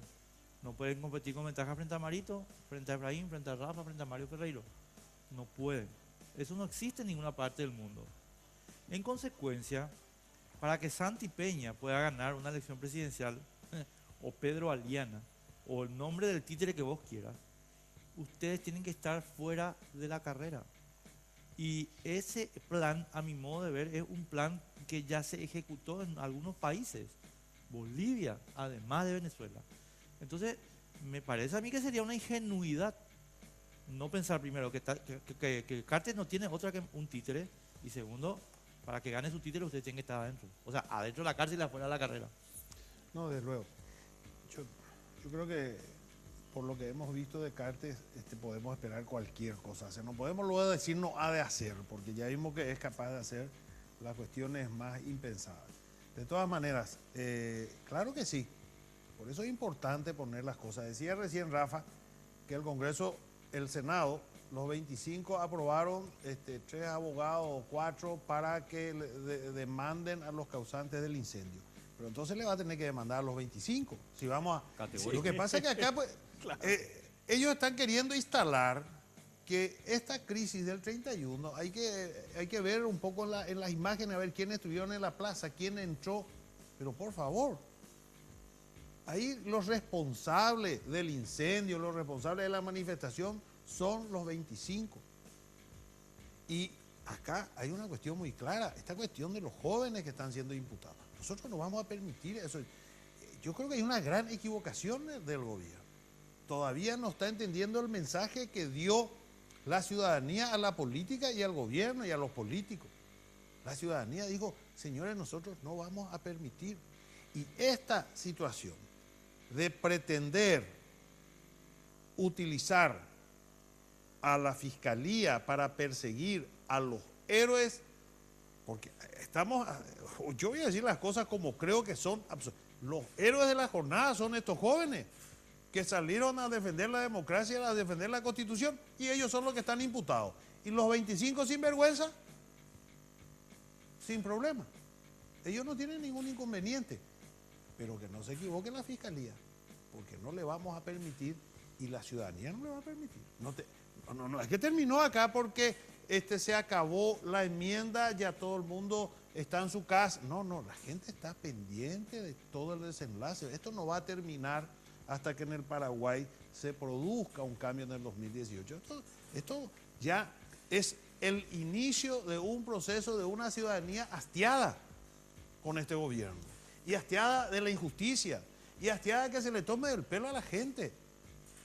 Pero por favor, ¿qué creen? ¿Que la gente no se da cuenta que le mataron a Rodrigo, atropellaron un partido, y ellos salen a decir, no, resulta ser que un policía se fue, robó una escopeta, se escapó y se fue y le mató? Porque esa fue, no nos olvidemos, y estamos trabajando, nosotros no vamos a dejar esto. Ese fue el informe de la policía, del gobierno. Porque es que son realmente extraordinariamente, aparte de salvajes, torpes. Porque, ¿sabe por qué desarrollaron la teoría de un oficial y del lobo solitario que se va a atropellar al partido? Porque cuando nosotros damos a conocer el video, por una cuestión práctica, yo le digo al técnico, saca una cosa breve, porque ahí hay horas de grabación, o sea, una cosa breve para poder mostrar a la ciudadanía lo que pasó.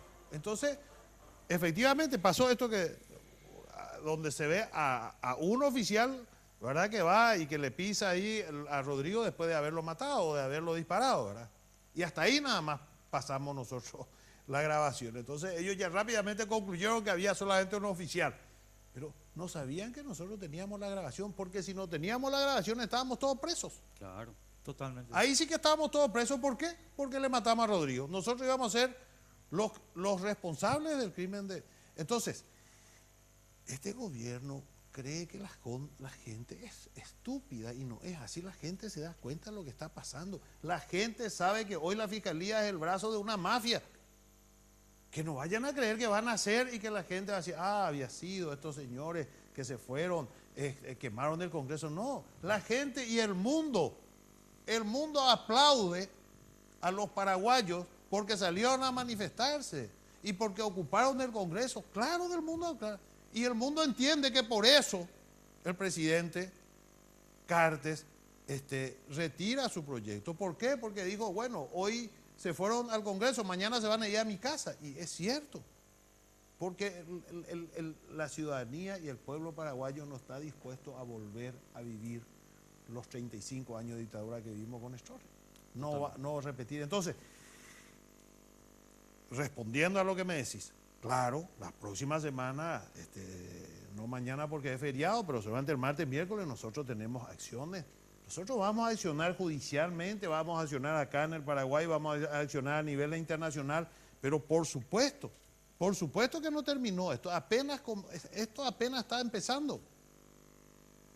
Vamos a exigir la responsabilidad, aunque no les guste, vamos a estar todos los días hablando de que queremos justicia por la muerte de Rodrigo Quintana, aunque no les guste, aunque digan que yo utilizo, no me interesa, a mí no me van a hacer correr con esas tonterías.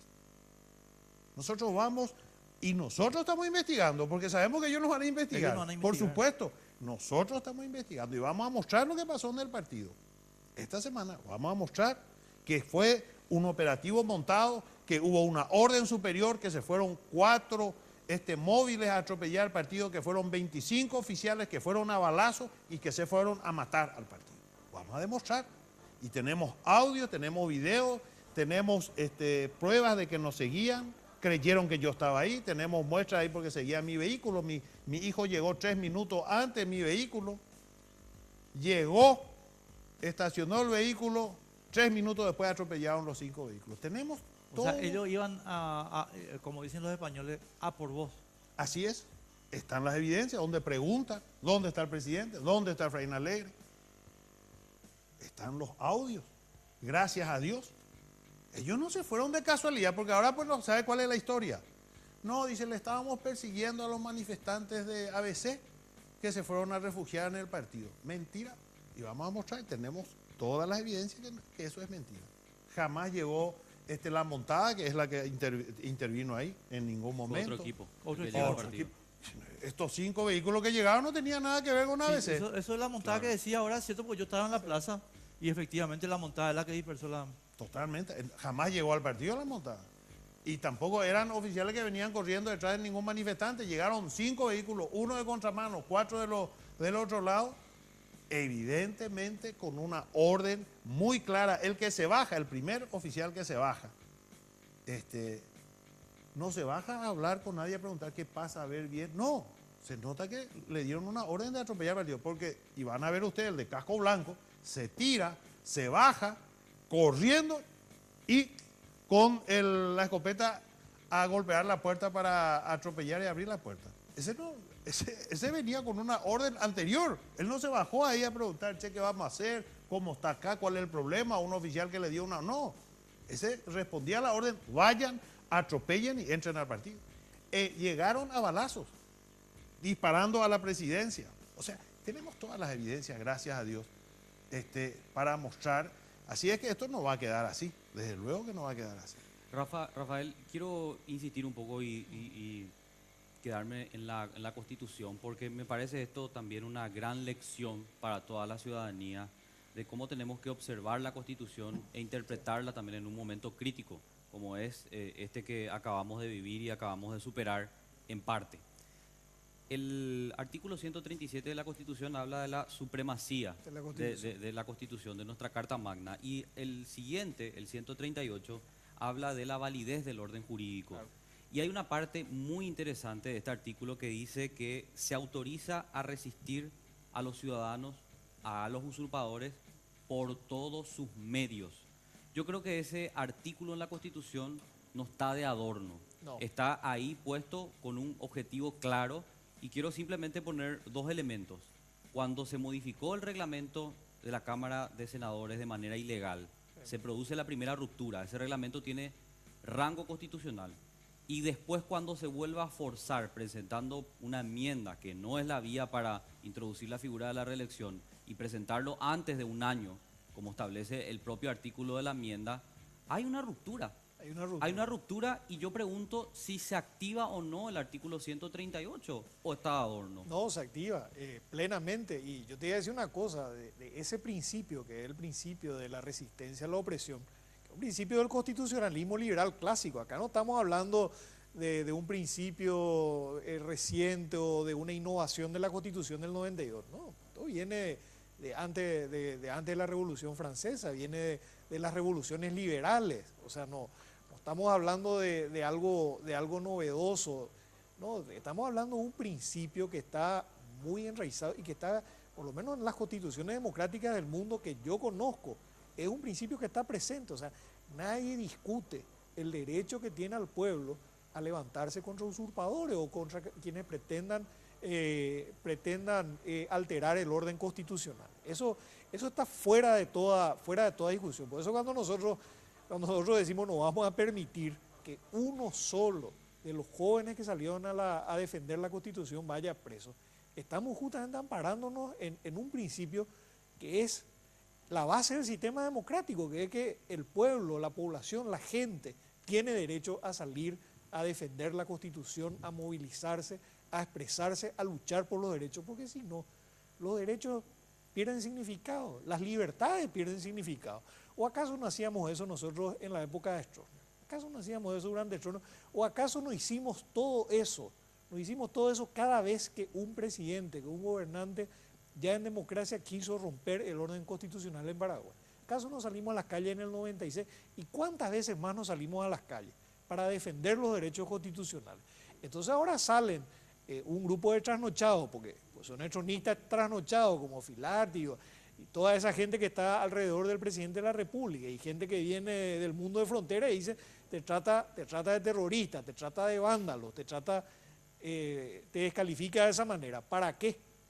Porque pretenden perpetuar justamente un modelo que les va a permitir a ellos impunidad y seguir haciendo negocios ilícitos vinculados al crimen organizado. Eso es lo que se está discutiendo en Paraguay. Y se han encontrado con la gente en las calles. Claro, totalmente. Yo creo que hay un objetivo específico de criminalizar Claro. toda esta resistencia que se ha generado Pero legítimamente. fíjate, fíjate que ellos le están sacando tierras a campesinos sin orden judicial, así como entraron al Partido Liberal sin orden judicial. Y un detalle, entraron al partido armados con armas de fuego y armas de guerra inclusive, hay ametralladoras, ametrallaron el frente del Partido Liberal. ¿Desde cuándo una movilización se controla? Sobre todo cuando ya está dispersa, pues en ese momento ya la gente estaba dispersa, se controla con armas de fuego. ¿Desde cuándo se allana, y sobre todo de noche y sin orden judicial, la sede de un partido y se entra disparando? O sea, eso es algo que no se ha visto probablemente ni en dictadura. Ahora a lo que voy, ¿qué es lo que tiene que saber el gobierno? Tiene que saber que la gente no se va a quedar en sus casas. Cartes hizo mucho perjuicio al país durante estos años y tiene todavía tiempo para causar mayores perjuicios en los meses o año y pico que le queda de gobierno. Así que tiene que saber que como esta vez la gente salió a las calles, la gente está movilizada, la gente está atenta y nos va a encontrar. Así como quieran seguir abusando, nos van a encontrar. Ahora, basado en tu relato, Rafa, le quiero preguntar a Efraín. O sea, acá, Efraín, hay un problema que a mi modo de ver necesita también contestación, ¿verdad? Cuando Clotildo Jiménez Benítez era fiscal general de Stroessner, hubo gente que pasó años en la, ¿cómo llamarla así?, en la ilegalidad del régimen. Su lucha era legítima, pero el aparato del Estado. ¿Cómo hacemos para que el señor Díaz Verón, que trabaja directamente para Carter, ¿dónde está mi cámara? Quiero decirle a Javier Díaz Verón, vos no estás encubriendo todos los negocios de Carter, papá. Vos no le procesaste a Carter por ningún negociado de los que tiene, que son muchos. Bueno, dicho esto, quiero decir, Efraín, en el mundo todavía no se sabe que ese señor que está ahí en la imagen detrás tuyo es un empleado de Carter. O sea, de repente se van ustedes a la cárcel y los argentinos, los venezolanos, los norteamericanos no saben que este señor en realidad es un golpista, en realidad es un subversivo. ¿Por qué no le estamos explicando eso al mundo justamente para precautelar la cosa? No es que no estemos, yo creo que sí estamos explicando. Nos falta, desde luego, porque son etapas. Yo creo que hoy se va a centrar en la fiscalía, claro que sí. Hoy se va a centrar toda la atención a la actuación del fiscal general del Estado y de la fiscalía. De hecho que ese es el tema. Antes eran otras cuestiones. Nosotros tenemos 3 notas presentadas en la OEA. Hemos hablado con el embajador, hemos hablado con Almagro. Sabe lo que pasa Almagro. Sabe muy bien lo que pasa en el Paraguay. Y esto nosotros vamos a llevar a todas las instancias internacionales y también aquí en el Paraguay. Porque finalmente nosotros tenemos que defendernos de quienes pretenden instalar la injusticia, los abusos. Sí, o sea, no, yo te... En primer lugar. 100%. Porque también no nos van a escuchar sin... ¿Por qué el mundo miró lo que pasaba en el país? ¿Cuándo? Cuando la gente salió a la calle y tomó el Congreso. Ahí el mundo dijo, bárbaro, ¿qué cosa está pasando en Paraguay? Hay un presidente que quiere perpetuarse y miren, pero qué fantástico, cómo... Porque así... Yo he visto, me consta, No, pero es que y es un motivo de orgullo. Decía, qué fantástico el pueblo paraguayo. Miren cómo sale a defender su democracia, su libertad. Dice, ya quisiéramos tener 10, 15 paraguayos. Pero extraordinario. Entonces, cuando nosotros mostramos nuestra determinación a defender nuestro interés, eso también el mundo, y esto va a pasar también en esta cuestión, ¿verdad? La cuestión de la fiscalía, que no vaya a creer que el fiscal, como se ha dicho claramente, ningún joven que salió a defender la democracia con el legítimo derecho consagrado en nuestra Constitución a la resistencia va a ir preso. No va a ir ninguno. Que sepa el fiscal, que sepan los que están en la supuesta investigación de los hechos del 31. El pueblo no lo va a permitir.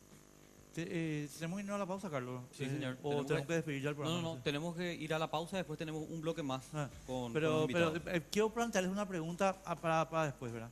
El viernes es la exposición de este señor en el Consejo de la Magistratura para hacer el recutú, pero contéstenme después.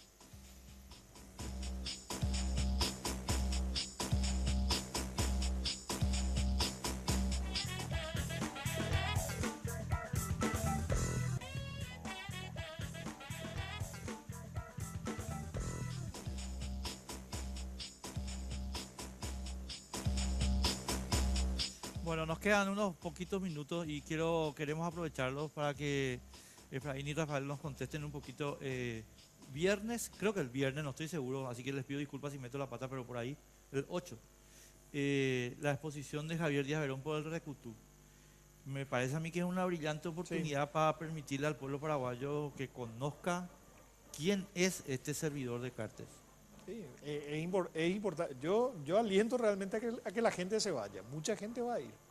Mucha gente va a ir y va a hacer Pero tenemos preguntas. preparadas preguntas para evidenciar la actitud de este señor.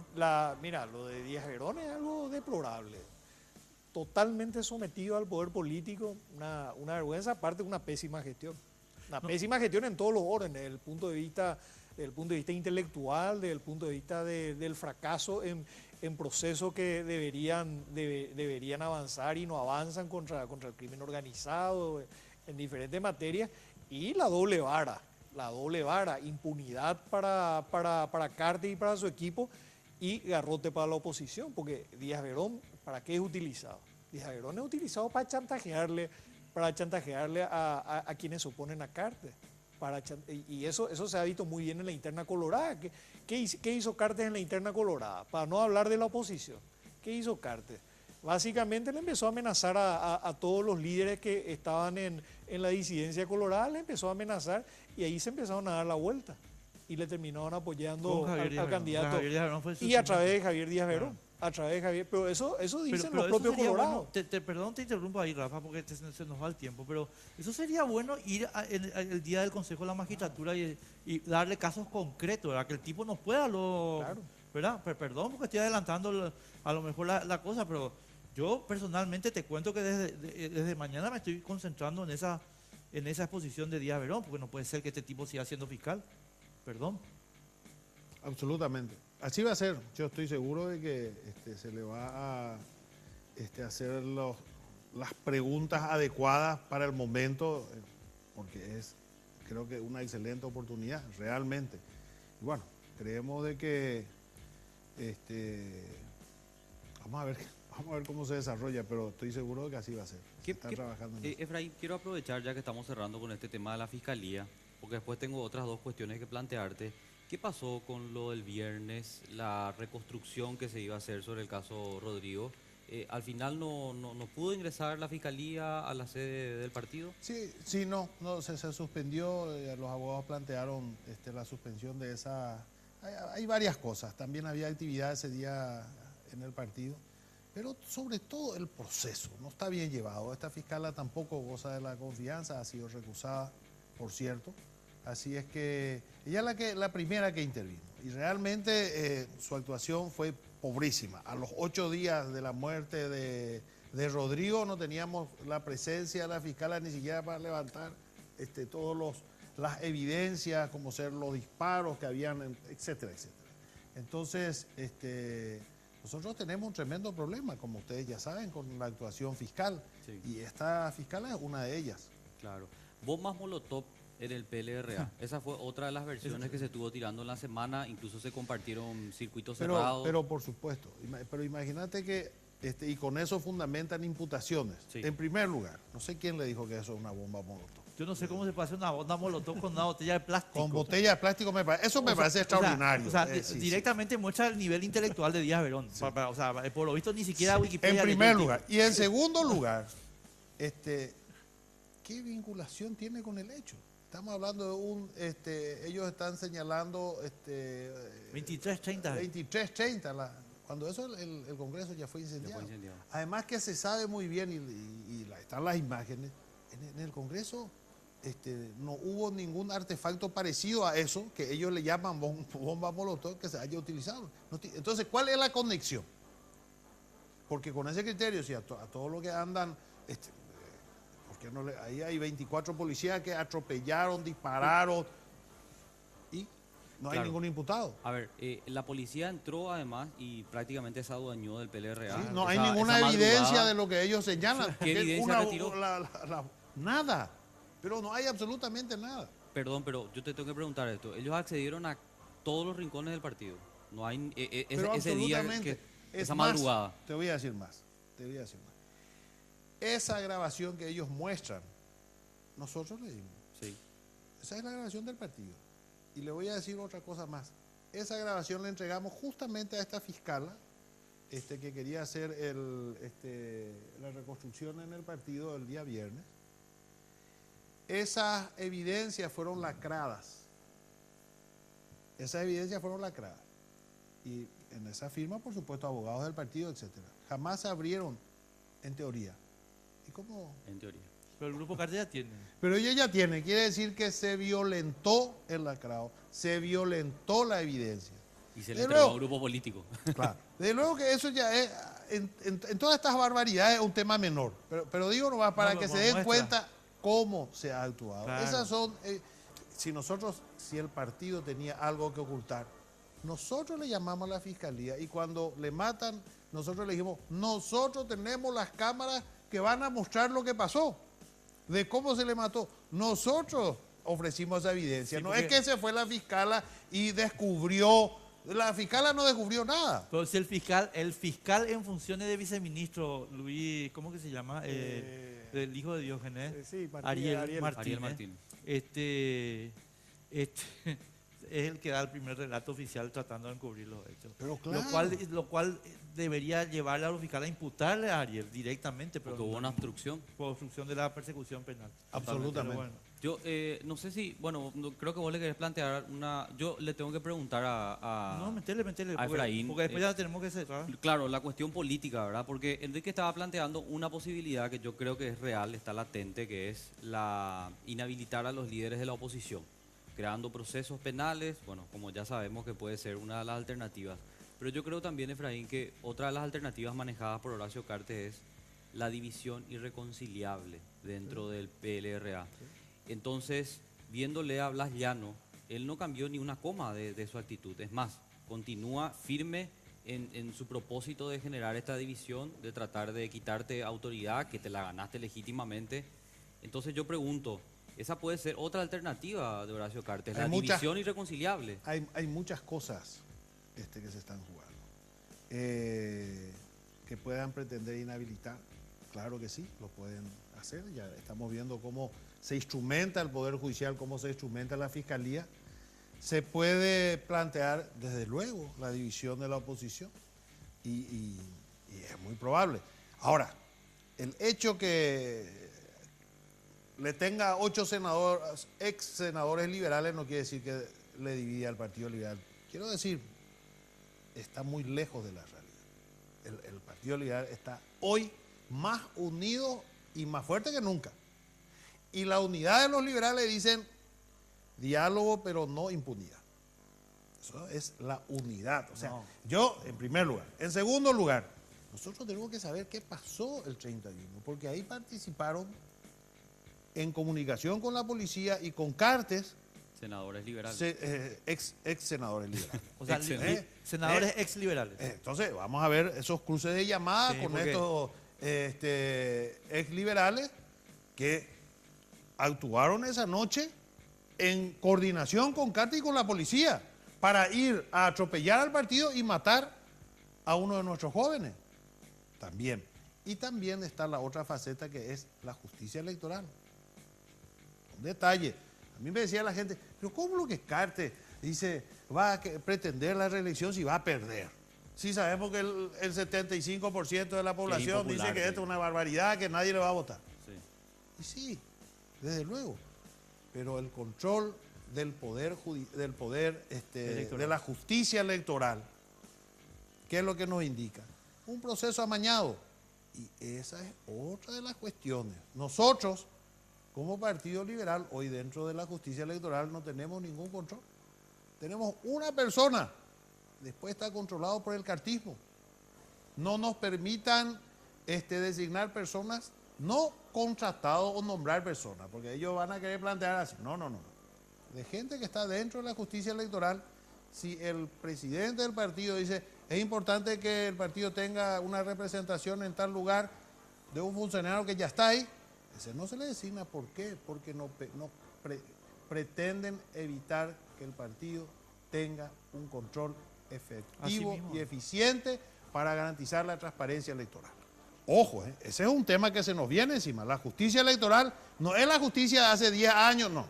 Es otra. Esta es una justicia donde se rompió totalmente el equilibrio y se pretende controlar por un sector controlado por Carte, exclusivamente. Ese es un problema. Vamos a ir, ya hemos advertido a la OEA, le hemos advertido a Almagro de la situación que estamos viviendo en la justicia electoral y vamos a tomar una serie de medidas al respecto. Qué pena me da que Ramírez Zambonini y ¿cómo se llaman? Los tres ministros, ¿verdad?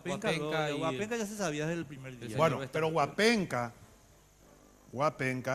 ha dado su voto con respecto a la denuncia que hicimos por la actividad electoral de Cartes. Y los otros ministros tienen guardado hace 30 días. Guapenca ya se portó bien. Sí, emitió su voto. Los otros... Podemos perdonarle entonces. Tenemos que cerrar, Carlos. Rafael, para cerrar. Yo le quería preguntar a Rafael, y de hecho estuvimos charlando luego fuera de aire sobre este tema, su proceso judicial, porque esa otra herramienta que siempre está sacando el cartismo, dice, prácticamente eso a vos te inhabilita políticamente, aunque no tengas ninguna condena, imagínate, a poder opinar y a poder criticar, porque dicen, no, ¿qué va a opinar? Y voy a utilizar el término que no quiero hacerte sentir mal ni nada, ¿verdad? ¿Qué va a opinar Filicóptero? Te dicen.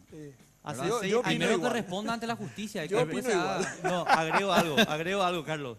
Hace 6 años este señor dejó de ser ministro del Interior y todavía le culpan del helicóptero que se le cae a la puerta. Sí, o sea, por eso. No, pero peor. Ese helicóptero, en estos días se publicó una entrevista al que le hace el mantenimiento, a la empresa que le hace el mantenimiento. Y él dice que no le está haciendo el mantenimiento porque no le pagan. Entonces, ese helicóptero está volando sin mantenimiento. ¿Y quién es el responsable de hacerle mantenimiento? Es más, ahora venía escuchando, hace 2 días, venía escuchando el viernes, escuché por radio, que estaban usando para transportarla a no sé quién, con el helicóptero de la policía, que no tiene mantenimiento. Imagínate el nivel de irresponsabilidad. Y pasa algo y me echan la culpa a mí, que primero decían que no volaban. Después al final se dio cuenta de que vuela. Pero de todas maneras, para resumir ese tema es muy sencillo. Después de las elecciones, 2-3 semanas después de las elecciones, viene una persona que me dice que viene enviada por el equipo de Cartes de las elecciones del 2013. Sí. Después de las elecciones, nuestros senadores iban a tomar lugar, nuestra bancada y todo lo demás. Y me dice, mira, acá queremos hacer el famoso ese pacto por Paraguay. Y a nosotros nos dan los números con ustedes, con los votos que ya tenemos, y con ustedes ya nos dan los números, ya no le necesitamos al Partido Liberal. Y vos viste que vos tenés unas denuncias que te hicieron durante las elecciones y qué sé yo. Entonces, eso tenés que arreglar y todo lo demás, y nosotros lo que queremos es que ustedes nos apoyen para la mesa directiva y algunas leyes que quiere plantear Cartes. Yo le dije que no. Y así de sencillo, y ahí empezó la persecución judicial. Yo le advertí a mucha gente que después corrió la misma suerte, pues ahora muchos están corriendo la misma suerte. Yo le advertí, bien, este tipo va a usar la fiscalía, para perseguir para perseguir y para chantajear y todo lo demás. Fíjense que es tan escandalosa la causa en mi contra, que hasta los que me denunciaron en su momento ya se retractaron. No solamente se retractaron, dijeron que el proceso es irregular. Dijeron también, confesaron también que presentaron la denuncia sin saber lo que estaban firmando, porque les pidió cártel. Y confesaron también de que no se les mostró la documentación real, que se les mostró documentación que era falsa, porque todo el proceso se hizo sobre documentación falsa y sobre mentira, fíjate. Bueno, siguen diciendo tonterías como que las aeronaves eran viejas o que no. Y sin embargo, está totalmente documentado por la Fuerza Aérea que las aeronaves llegaron en perfecto estado. ¿No estás buscando la extinción de tu caso? No, eso es imposible porque yo le demandé al Estado paraguayo y le voy a demandar también en instancias internacionales al Estado paraguayo. Yo tengo 2 demandas ante la Corte Suprema de Justicia, 2 acciones de inconstitucionalidad. Y durante el tiempo que eso está en la Corte, los plazos no transcurren, o sea que es materialmente imposible. Además, yo no quiero que se extinga, porque yo le voy a demandar a todos los responsables de toda esta sarta de mentiras que fue construyendo el cartismo. O sea, no es que yo quiero que esto quede así en el Oparey, al contrario, o sea, yo quiero que tenga un final y ese final va a ser que los que mintieron, los que difamaron, paguen y asuman las consecuencias. Bueno, tenemos que irnos, Carlos. Sí, señor. Muchísimas gracias, Muchísimas Efraín. gracias, Muy amable. Efraín, Rafa, gracias. muy amables por estar con nosotros y ustedes. empezamos una semana que va a estar bien movida, sobre todo en el tema de la Fiscalía. Disfruten mañana el Día de los Trabajadores y que la pasen súper bien. Nos volvemos a reencontrar el próximo domingo, por supuesto, por las pantallas de Red Guaraní. Hasta luego. Sin Límites fue presentado por Tigo. En Tigo, el centro sos vos. Barcos y rodados. Diseñamos la calidad que tu vehículo necesita.